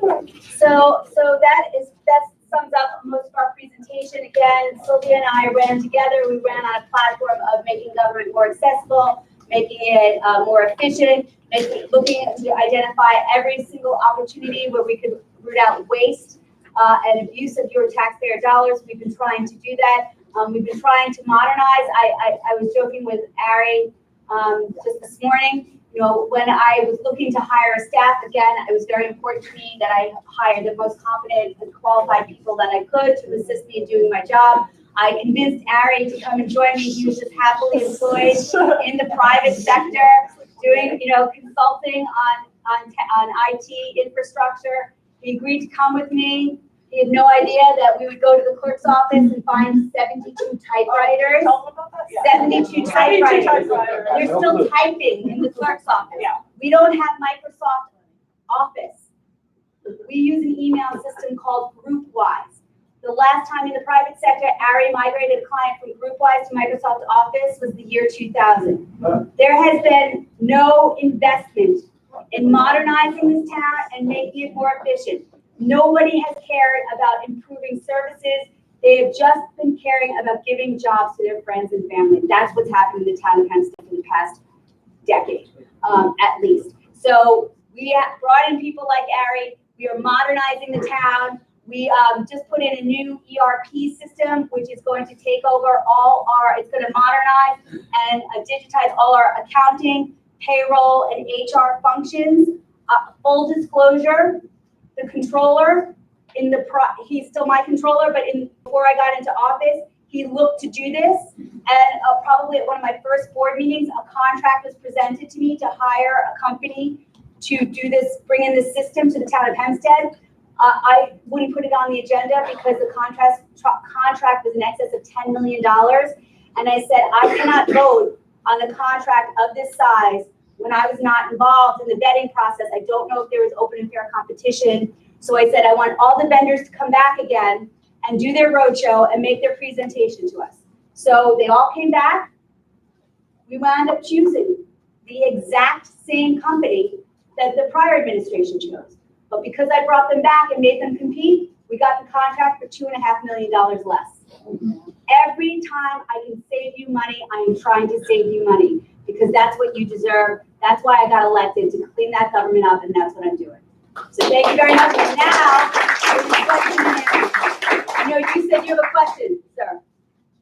Yeah, it's now question and answer time. You said you wanted to do lots of questions. Well, but I'm gonna do one question at a time because I want to give everybody a chance, and I'll come back to you if we have enough time. Well, this is more, a little bit more of a question, but here it is. I have a very specific problem, which I wrote in November, not a word back. Not, the optics of that are terrible. Let me see the letter. The train station. It's town, it's, Not a word from anyone.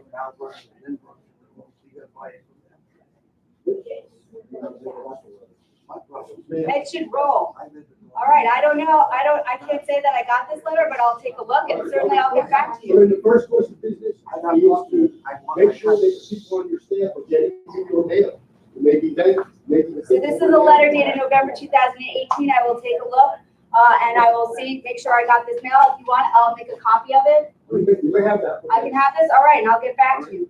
The park department has done nothing to attract significant tourist dollars to the town from the growing travel and sports phenomenon. I agree with you. One of the things we had, I agree with you 100%. There's been very little investment in really making significant improvements to our parks. It's something that I'm very focused on. One of the things that happened was we had this international surf tournament. It's like one of the biggest surf tournaments in the world. A gentleman from Australia came, and Lido West apparently has the best waves ever. And they wanted to do a surf tournament in Lido West. And the town board wouldn't, the council wouldn't support it. They said it's gonna bring too much traffic. So we're hoping that maybe next year, my administration can get them back, assuming that I'm around next year. I'll be very specific. The fact of the case is that travel sports is $15 billion a year. Every community in the country is falling on its hands and knees to get kids into town because you stay in hotels, you stay in food restaurants, you have somebody here for Brookhaven, they've gone out of their way to make baseball as a fabulous site. All right? The town, this town, has gone exactly the reverse. There's no baseball in town. Kids are kicked off the field. There's no opportunity for any kid who wants to play in town to stay in town. We go to Atlanta every year as well. Well, I know you about these interstate tournaments. I have kids who play on travel teams, so I know about these tournaments. I was just at a tournament for Challenger. We do have kids playing baseball on our field, but I think you're right. There may be an opportunity that we're missing, and it's something we will look into. Right. All right. All I did was ask you to put it to the tourism bill. And with the names, dates, doesn't take any money. Right. And Matt, people you like make over sure there. you get this gentleman's information. He has your letter, and we'll get back to you. Yes, sir, right there. You.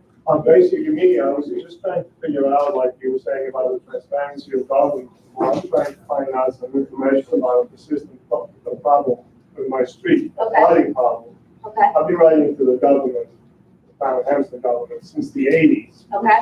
And they all tell me how important it is that I'm giving them my peace of mind and they want to do the right thing by me, but basically I'm still having a problem What on is- flooding. Where is your street? I was spoke at a board meeting about a month ago about this issue, although I was a little bit late, and I will speak there again, Okay, because now I saw a lot of projects that were done Yes. for storm water remediation, which is my problem, and they tell me, no, it's too expensive to fix just for one street. well, It's who not told a you that? surface area. Who told you that? People in the engineering department, Which street? What street do you live on? North Belmont. Do you know that street, Joe? No.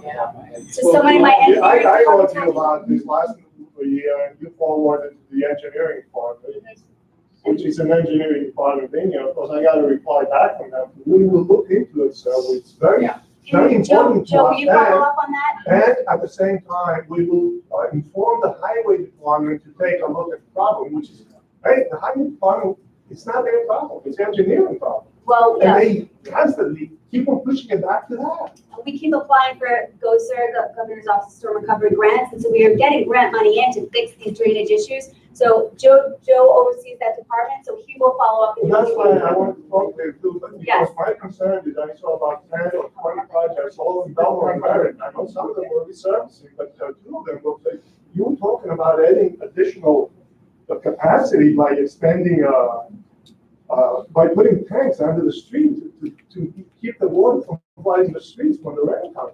That's my concern.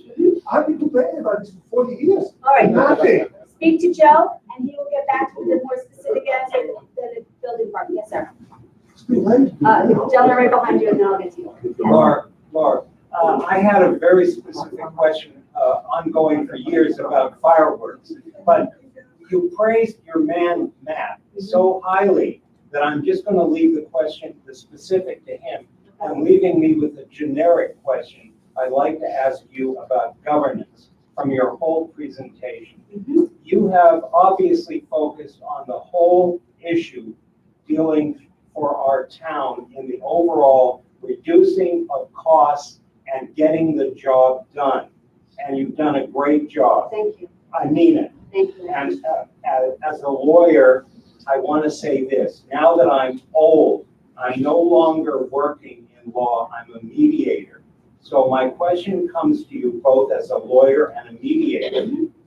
You are doing a great job, but you are not working alone. You have to work with other board members. How are you going to work with that group of people on the board? Let's not talk about the past, let's talk about the future. They have an agenda. How are you going to do the job when you are trying to do such a great job cutting the cost for us? And, let's not deal about personalities, let's talk about policies. How are you going to work with those folks, Laura? So, I'm a litigator by trade, so I every day in my career as a lawyer, I had to talk to people who were paid to disagree with me, right? I'm paid to advocate one side, they're paid to advocate another side. And somehow we get generally found in litigation, the best result for your clients is usually to settle the case, right? Because litigation is extremely expensive. So when you have cases when people are disagreeing with each other, if you go through a trial, it's going to cost so much money that it's better just to try to find a way to settle cases. So most of what I did in my job was to start a case, but then find a way to settle it. So I'm used to dealing with people who disagree with me. And I am of the mind that generally there are good arguments on both sides of any issue. It's very rare that you had a case that would come to me that would be black or white, like one side is definitely right, one side is definitely wrong. There's usually a gray area, right? I live in a mixed marriage. I'm a Democrat, my husband's a Republican. We pretty much agree on most things, right? We're just sensible, and especially in town government, there really is no Republican or Democratic way to do anything. There's no partisan kind of issues involved in picking up garbage, plowing streets, maintaining parks, and doing good things for residents. It really doesn't know any kind of political philosophy. There's a good way and there's a bad way. So I'm advocating for the good way. Has there been some obstruction along the way? Yes, I think there has been, but we've been able to get all these good things done. I send out memos every week or every other week to every board member and say, I make myself available. If you want to meet to discuss the agenda, please let me know. I'm available. Let's set up a time to talk about what we're going to be voting on in the next week or so, or talk about any questions you have. I have not gotten a lot of responses. However, all of a sudden now, Councilwoman King-Sweeney has been responding, and so I met with her yesterday to talk about a very important thing that's going to be coming up at the next town board meeting. I encourage you to weigh in on this. I'm trying to hire a consultant. I've been pushing for this since February of 2018 to get an outside company to come in and do a top to bottom operational audit of our building department. I hear a lot of complaints about the building department. We had a problem with Superstorm Sandy. I don't know if you saw it on the news, where all these homeowners impacted by Sandy, by law, you have to go out and do an assessment of those homes within a certain amount of time for them to qualify. It's kind of a complicated issue. I'm going to try to keep it really simple. in order to qualify for any kind of federal assistance for people in a disaster recovery area. The town of Hempstead went out, assessed all these homes, but never told anybody. So then some people fixed their homes, and they were assessed as like substantially, they were assessed like they might be substantially damaged. These people didn't know that. They might not have raised their home, they might have just repaired their home. And now if they come in for a routine permit, like a solar permit, they're finding out, whoa, wait a second, we have to do an assessment, you might be substantially damaged, and you might have to raise your house. There's no more money left to help these people. This was a disaster that happened under the building department. We need to make sure that something like that never happens again. There's other issues with the building department, and some of them are like very innocent. Like, you need to have this window next to that window, so you don't have to like go there and go over to the hallway over there for sequential processing of permits. So I want to bring in a company to audit the building department and make sure things are operating smoothly there.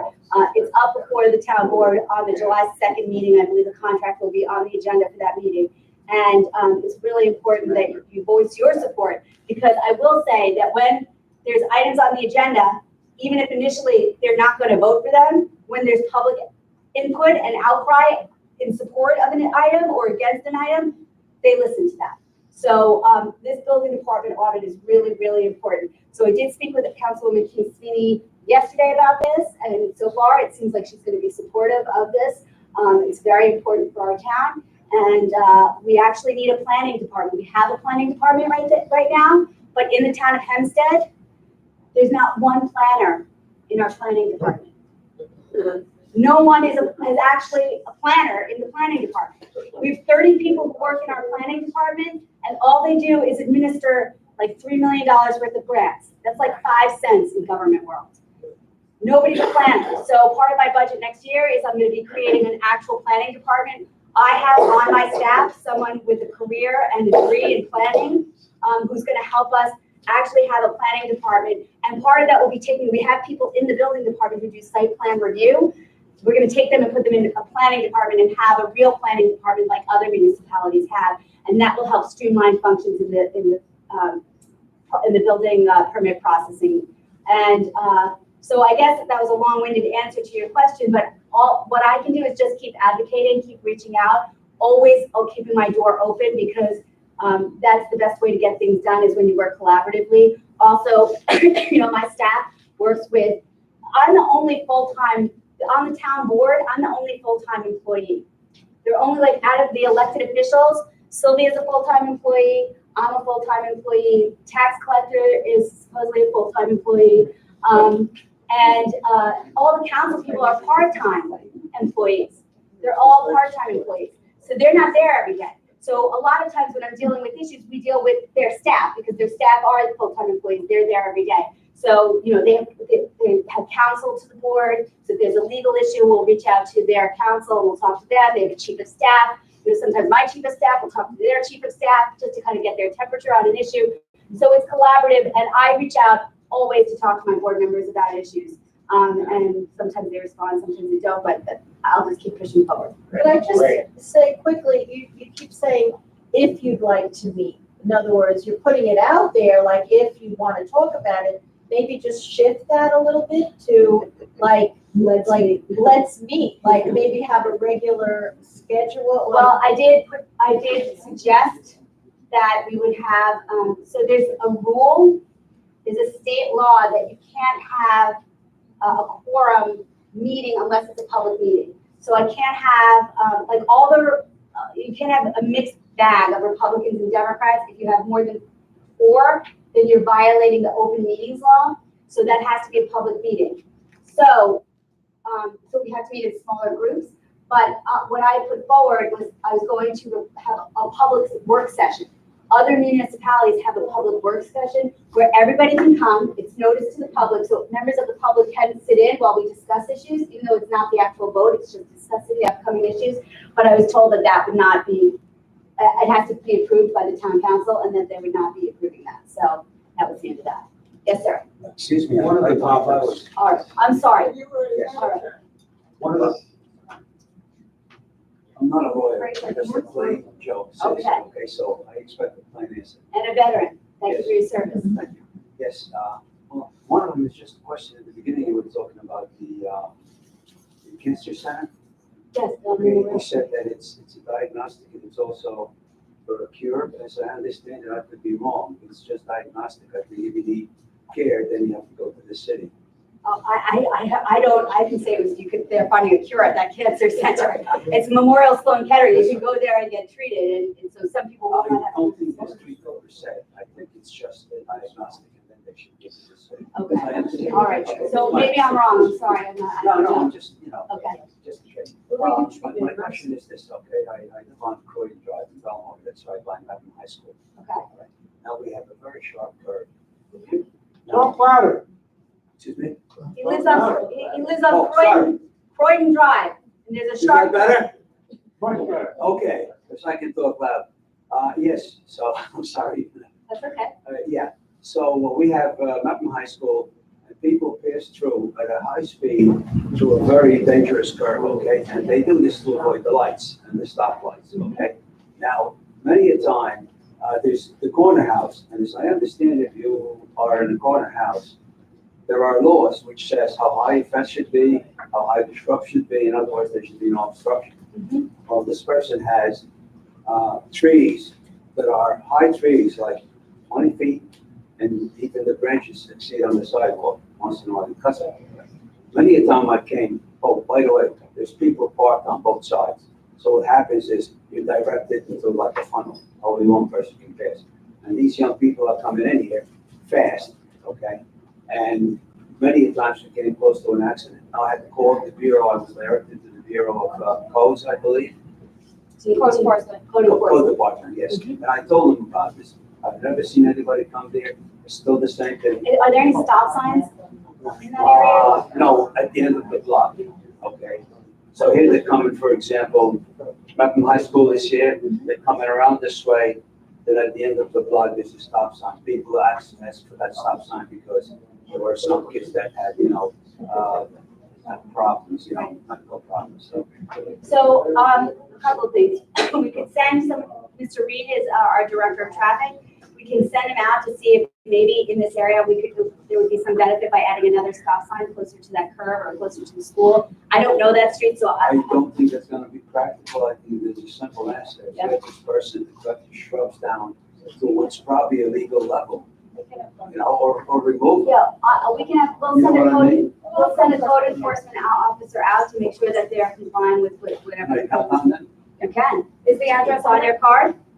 Everything's on here. By the Oh, way, okay. I'm glad to see that, let's see, Oak Street was on your list. Good. But if you go to New Bridge Road, which is the next crossing, it's horrible. New Bridge Road, I know that.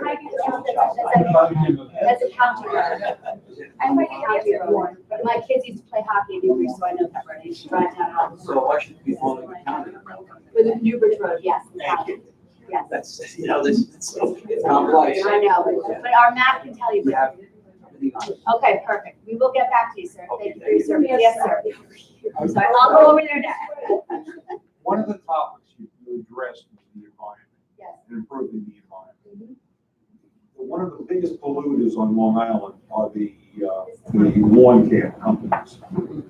They pollute with noise, they pollute with carbon emissions, they pollute with everything. What is the town looking to do to eliminate or reduce all this pollution? So we actually have been hearing a lot of complaints about like these gas leak blowers and really loud noises that come. So we're looking at how we can do a restriction for that. My counsel was a deputy town attorney in North Hempstead before he joined me, and they tried to put up a resolution, and it got voted down because all these people came out and spoke against it, all these people from the lawn services industry. So what we're trying to do is try to work out some compromise where we can restrict maybe certain kinds of blowers, the hours that they operate, to reduce the noise pollution at least on that component. Other environmental initiatives that we're doing is we're looking to maybe put solar on our landfill. We're waiting, I don't know what happened. We're waiting, we want to do a pilot with a company. I don't know, if you've been to DC, you can see there's electric scooters everywhere.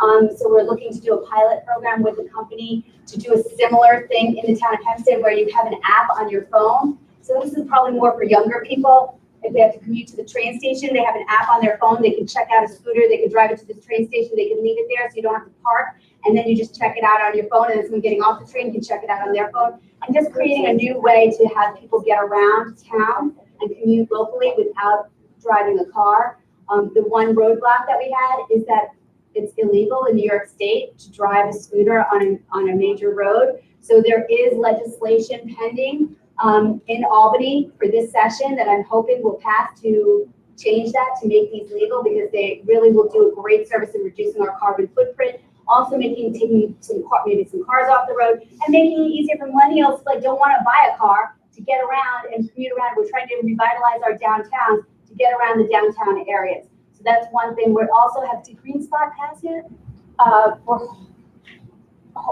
Hopefully July.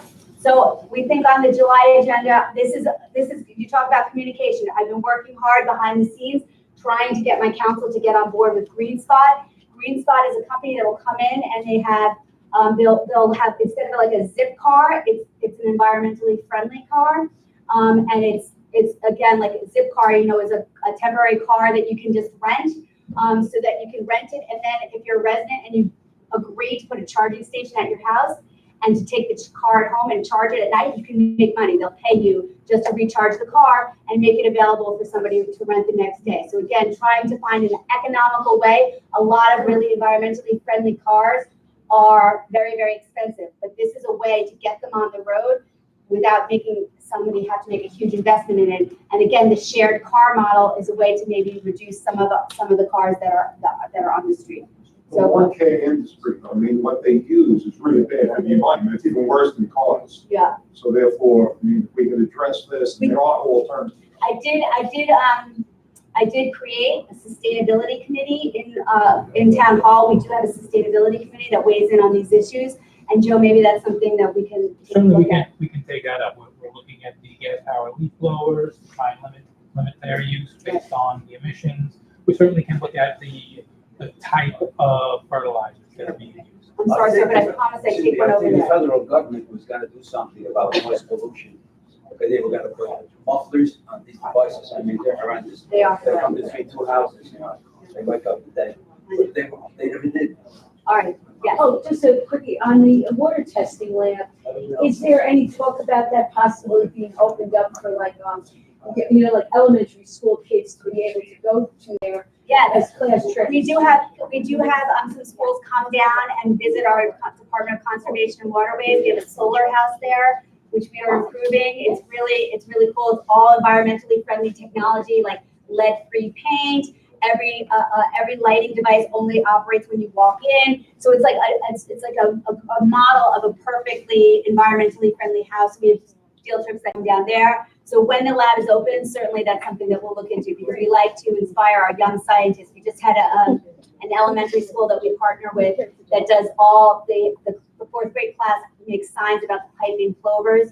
They have a nesting area down in our beach dunes, and we used to have boring signs that said, "Don't go near the dunes because of piping plovers." So now we have fourth graders create signs, and we put them up on the beach, and we find that they're really effective because people will look and go, "Oh, that's so cute," because it's a little fourth grade drawing of a sign. So we are always trying to bring in our young people to partner with us. A lot of them come to the clerk's office. If anyone, any school, if they want to come. So many questions. About local Sorry. government. Yes.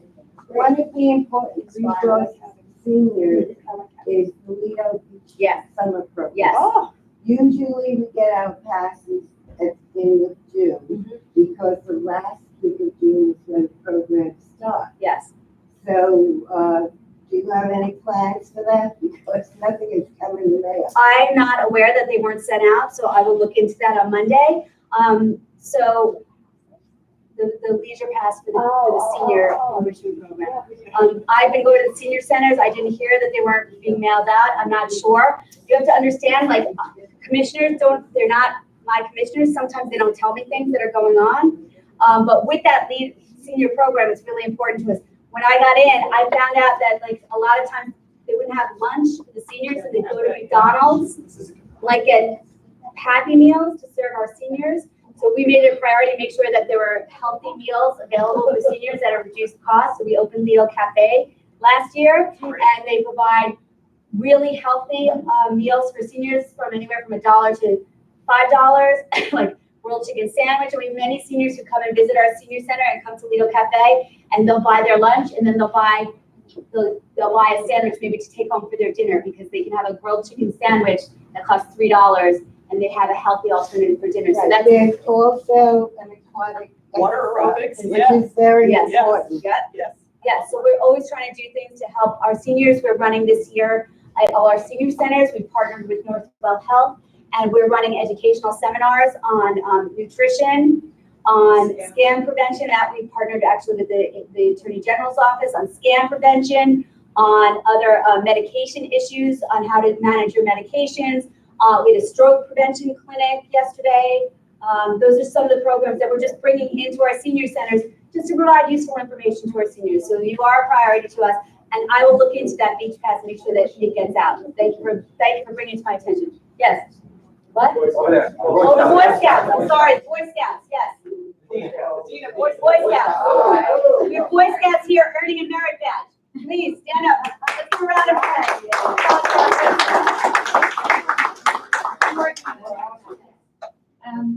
I'm speaking on behalf of my son because they joined another meeting in the school district for board meeting Monday, and it's come to our attention. There's a lot of robberies and people stealing the students' bikes in town.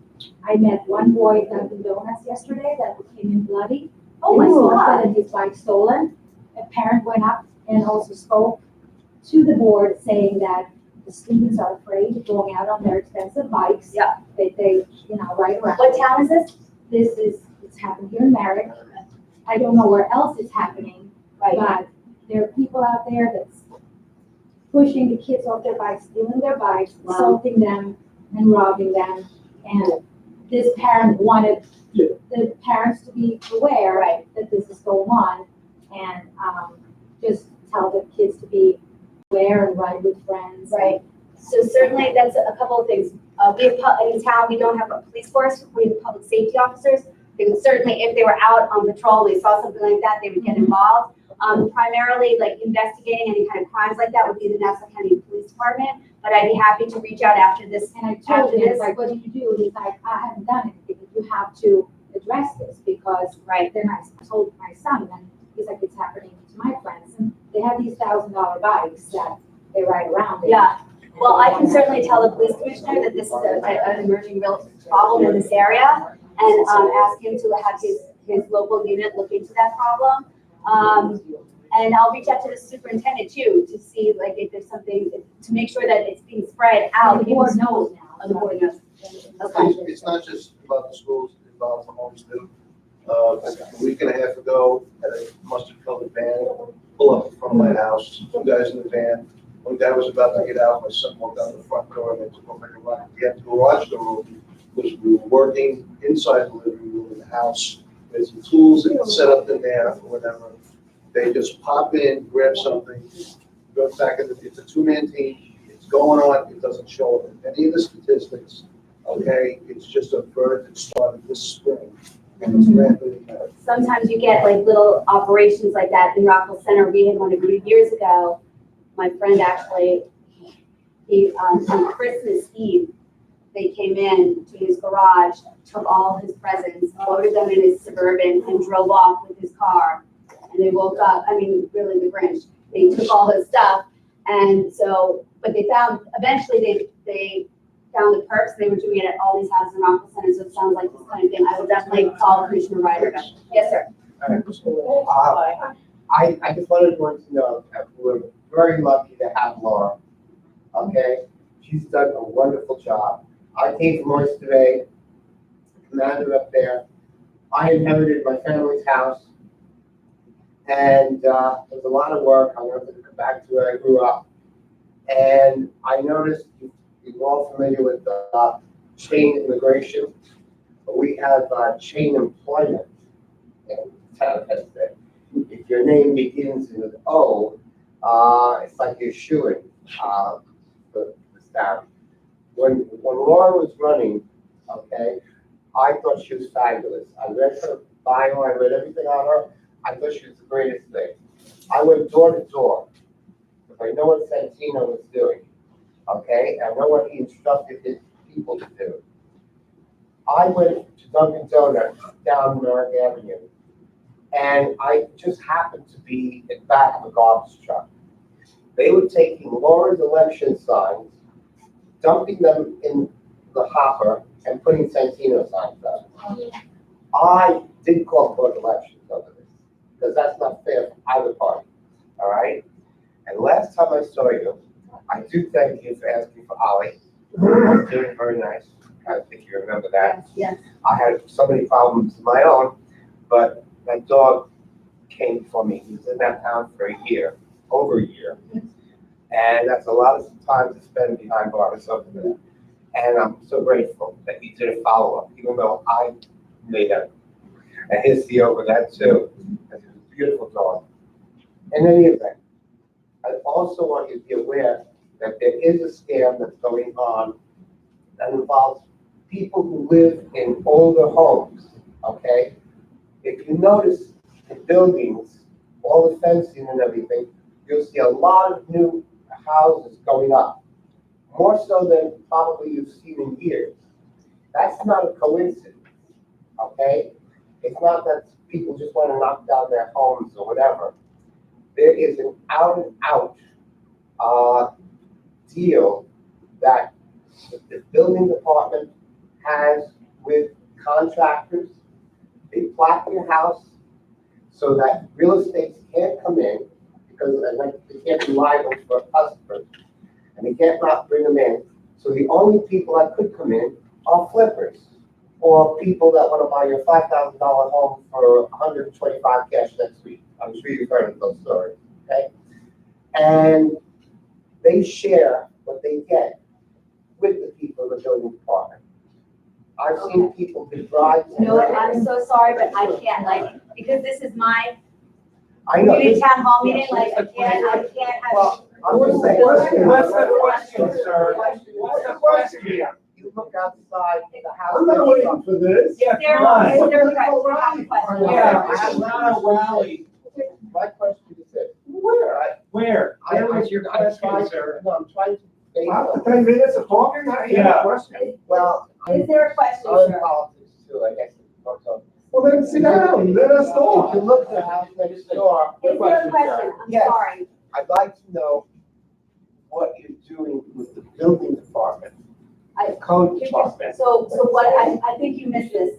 I have, I'll bet the next, I think it's gonna be on the next town board meeting on July 2nd. I've been pushing very hard to bring in an outside auditor to come in and do a top to bottom operational and fiscal audit of our building department to try to find efficiencies, to try to find ways to make it better and to have a real, more modernized, efficient building department and to streamline operations there. I also plan to take the site plan review and create a planning department in town of Hempstead. Well, they are in fact going around and doing things, looking in people's windows, All right, taking okay. pictures. Okay. Here are Thank you very much. All right, yes. Thank you. I have a question regarding the veterans benefits. Yes. Benefits that you were talking about. Are they available to all veterans or just veterans who served during certain times? Oh, all veterans. So I think you're thinking about there are some like tax reductions for Yeah. Cold War veterans. That's a creature of state law. You have to partner with the state. I advocated successfully with Senator Brooks to get legislation that I think has passed now to give tax relief to active duty military members, because we're giving tax relief to veterans, but people who are serving over in Afghanistan or Iraq, their families are here suffering and they weren't getting any reduction. So we got that legislation passed. That's really exciting. But the veterans discounts that I was talking about at like marinas, parks, things like that, that's any veteran. You served, you get a discount. If you're a volunteer fireman, you get a discount. If you're an auxiliary police, volunteer policeman, you get a discount. You're welcome. Yes, sir. Assuming that it were technically feasible, would you be open to a pilot program for the installation of miniaturized cameras, sort of akin to red light cameras on stop signs in this town of Hempstead? Because this is an epidemic. I happen to live right by a stop sign, and when I first moved into my house, on the side of my house, the stop sign is here, this is the side of my house, there's always a police car there. Because they knew anytime they needed some revenue, all they had to do is stay there, because people blow it all the time. So they would just nail people like one after the other, after the other. I mean, I used to bring them bagels, I knew the officer by name, one day my husband was watching a sporting event, and he closed the blinds because there was like a reflection, and then he got a knock on the window from the police officer. He wanted the blinds open so he could watch the game. So he could watch the game, and he's like, "Oh, I'm sorry, man. You brought him out a soda or something." And so, but then they stopped planting there, and eventually people slowed down because they knew the cops were going to get them. And so what then I'm they moved them. suggesting is a viable alternative, in theory, to that kind of a process, whereby you implement the technology in combination in a stop sign in selected locations. Once people get the idea that you can't. Yes. That's not a bad idea, because we just reduced the speed limit in Elmont. There's an area in Elmont where these kids, like a kid was killed, another kid was hospitalized, had to learn how to walk again. She's hospitalized for months because it's right near a church, a school, a community center, and it's right near the border of Queens. So people in the neighborhood kind of knew there was a stop sign eventually, and there's a reduced speed limit, but people would just come in and plow through. And in October of 2018, 3 kids were run down by a car that went up on the sidewalk in this area. So I worked with the assemblywoman from that area because we had to partner with the state to get a reduction in the speed zone. So we got a reduction in the speed limit. So I think it's only 20 miles per hour, but enforcement is an issue because people blow the speed limit, they blow the stop sign. So that's like an area which would be perfect for that kind of a program. Maybe we can look into that. I know that they just did a pilot project, I think, on a particular area of school buses that had installed those cameras. That's right. It is, yeah, I don't remember which school district, but I thought that might work. Yes. I think that started an uproar and they had to rescind that. With the red light cameras, yes, they did, because everybody was getting tickets. Yes, sir. Good morning. Good afternoon. Recently read an article, I don't remember where it said that New York State is the unequivocal #1 leader in net loss of population to point south. Yes. And frankly, all due respect to you, I lay that at the doorstep of your party, especially those criminals up in Albany. Every time you turn around, they're putting another Band-Aid on the private sector without regard to the costs and the impact on that private sector. I myself am a podiatrist, my wife's an occupational therapist. Our 10-year plan for retirement does not include staying here in New York State because I just can't afford it. My hard account says we're going to save 5 figures by moving points out. My sister's an attorney, her husband's an orthopedic surgeon, already in Florida, and it's just not viable for people to stay in the state anymore. And I don't see anybody on any level of government, local, county, or the state, especially the state, doing anything to stem the outward flow of population from this country. And it's people of means who are leaving. It's not more people are leaving. People of means are taking whatever wealth and whatever assets they have, and they're leaving. And you just shrink your tax base. Just a quick comment about what this other gentleman said, about red light cameras and all that. I find them absolutely obnoxious. And this is the time where New York State is actually talking about putting a new generation, another class of impaired people on the road with legalized marijuana, which is absurd, absolutely absurd. Like I said, I don't see. So I put a moratorium on marijuana, and I'm the first fiscal conservative in probably 20 years to serve as a supervisor in the town of Hempstead. What we pay in Nassau County, we're one of the highest tax jurisdictions in the United States. We're one of the wealthiest counties, but where is our money going? And I just want to say, if you want to bring party into this, sir, I'm a Democrat, but I'm behaving like a fiscal conservative, and I'm trying to stop the bleeding. And we had 112 years of one-party rule, and that's what you get. A county executive who went to jail, his wife who went to jail, his deputies going to jail, one of my council members is on his way to jail, okay? So I think there's blame that can go around to both sides of the aisle. And what I am trying to do is stop the bleeding and clean up this mess. I was making way more money in the private sector. I'm an attorney. I can make a lot more money being a lawyer than being the town of Hempstead supervisor, but I have 4 children, and I want my children to be able to afford to live here. Part of the reason we're in this mess is because it's been the land of no. There's been no development here. The lighthouse project at the Coliseum could have gone forward like 20 years ago, and it was stopped for partisan politics.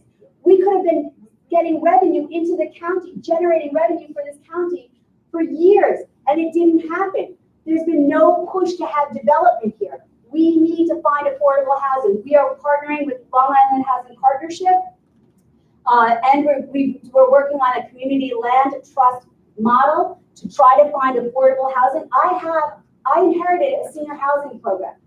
Everybody comes up to me, they want to be in there because it's one of the only affordable places for seniors to stay. I had a 6,400 person waiting list for this. Did nobody see when it got to 3,000 that we have affordable housing crisis here? Nobody cared. I'm trying to fix that. We're doing this community land trust. We just had a press conference at a house in Island Park because it's kind of like the pilot house in the town of Hempstead, where we are working on this land trust model to take distressed homes, to take zombie homes, to acquire them with grant money or funding from private partners. Citibank is a private partner that's partnering with us on this. They acquire the home, they rebuild the home, and then the land will stay in the trust, but they give a long-term lease to the resident. So the resident can keep the inflation on that house flat, and then if the resident leaves, they don't sell it at a profit, they're out. Then a new person can come in, so you can keep housing affordable. But what we are trying to do now is to bring in development. Affordable housing, and affordable housing was like a dirty word. People say, oh, I don't like affordable housing. Affordable housing means young people can live here. It means old people can stay here. This market has become largely unaffordable. I mean, housing prices have gone up, while wages have not really gone up significantly. So we do have a crisis. I agree with you, sir. And so we're hoping that by developing places like the hub, we'll bring in revenue, we'll bring in tax dollars that can help us maybe lower the tax burden on residents and offer jobs for young people, good paying jobs that will inspire them to stay here. So that's that. Okay, yes, sir. With respect to the road work that's contemplated, does the town's website have, or if it doesn't have, would it have the capability of creating some kind of visible timeline? In other words, we expect Merrick Road to be repaved sometime in the next century. That is a county road, I believe, or a state road. But the capital plan is online. You can see the roads that are planned for this year. As far as I mentioned, there's some construction design, some being surveyed that we did later this year. We have the map app that right now just has the road jurisdictions. We're going to add to that. We're going to have the road condition information, and then we're going to add a project list. So yes, you're going to be able to go on there and see what roads are slated for improvement in the current year, next year. So yes, it's exactly where we want to go and the information we want out there. In addition to that question, is North Merrick part of Hempstead? yes. Oh, yes. North Merrick, Yes. North Merrick is a forgotten triangle. Yes. Yeah, Totally If it's north of Jerusalem Avenue and west of Belmore Avenue, you are dead. You don't belong. You are to nobody. North Merrick. You belong to me. North Merrick is a forgotten triangle, I call it. It's a Hempstead wasteland. Nobody wants to do any services there. I had written the condition, and I have pictures of the condition. Four streets were fixed here in North America. And as of today, and Last year. I have a letter from the town of Hempstead Department. They came over, they had a little left on their truck of asphalt. They filled 2 sections of the curb where there was really potholish and deteriorating, and it was like 100 feet long. And they filled the 3 holes, and they ran out of the leftover crap, what they had put probably in Merrick, real Merrick, because North Merrick doesn't exist. All right. I am totally against discrimination of all kinds. I promise you that I will not support discrimination against North America, and we will come back and look at your street. Just make sure Joe D gets it, and we'll come back and look at it. You can look at it right now. Right. Last question. Last question. Christie, and then on the way in. Supervisor Laura Gillen, I really appreciate your efforts, the strong will that you have to bring us all together. I'm a social worker, and I have masters in social work, and I've lived in Hempstead for about 40 years. The concerns that we all have, they are really great and mighty. We have to have a checklist. As we do it, we check it off. The gang issues is a common concern for everybody, especially for the young ones, because how on earth will mothers bury their children? When it comes to safety, I was concerned about what this young one said about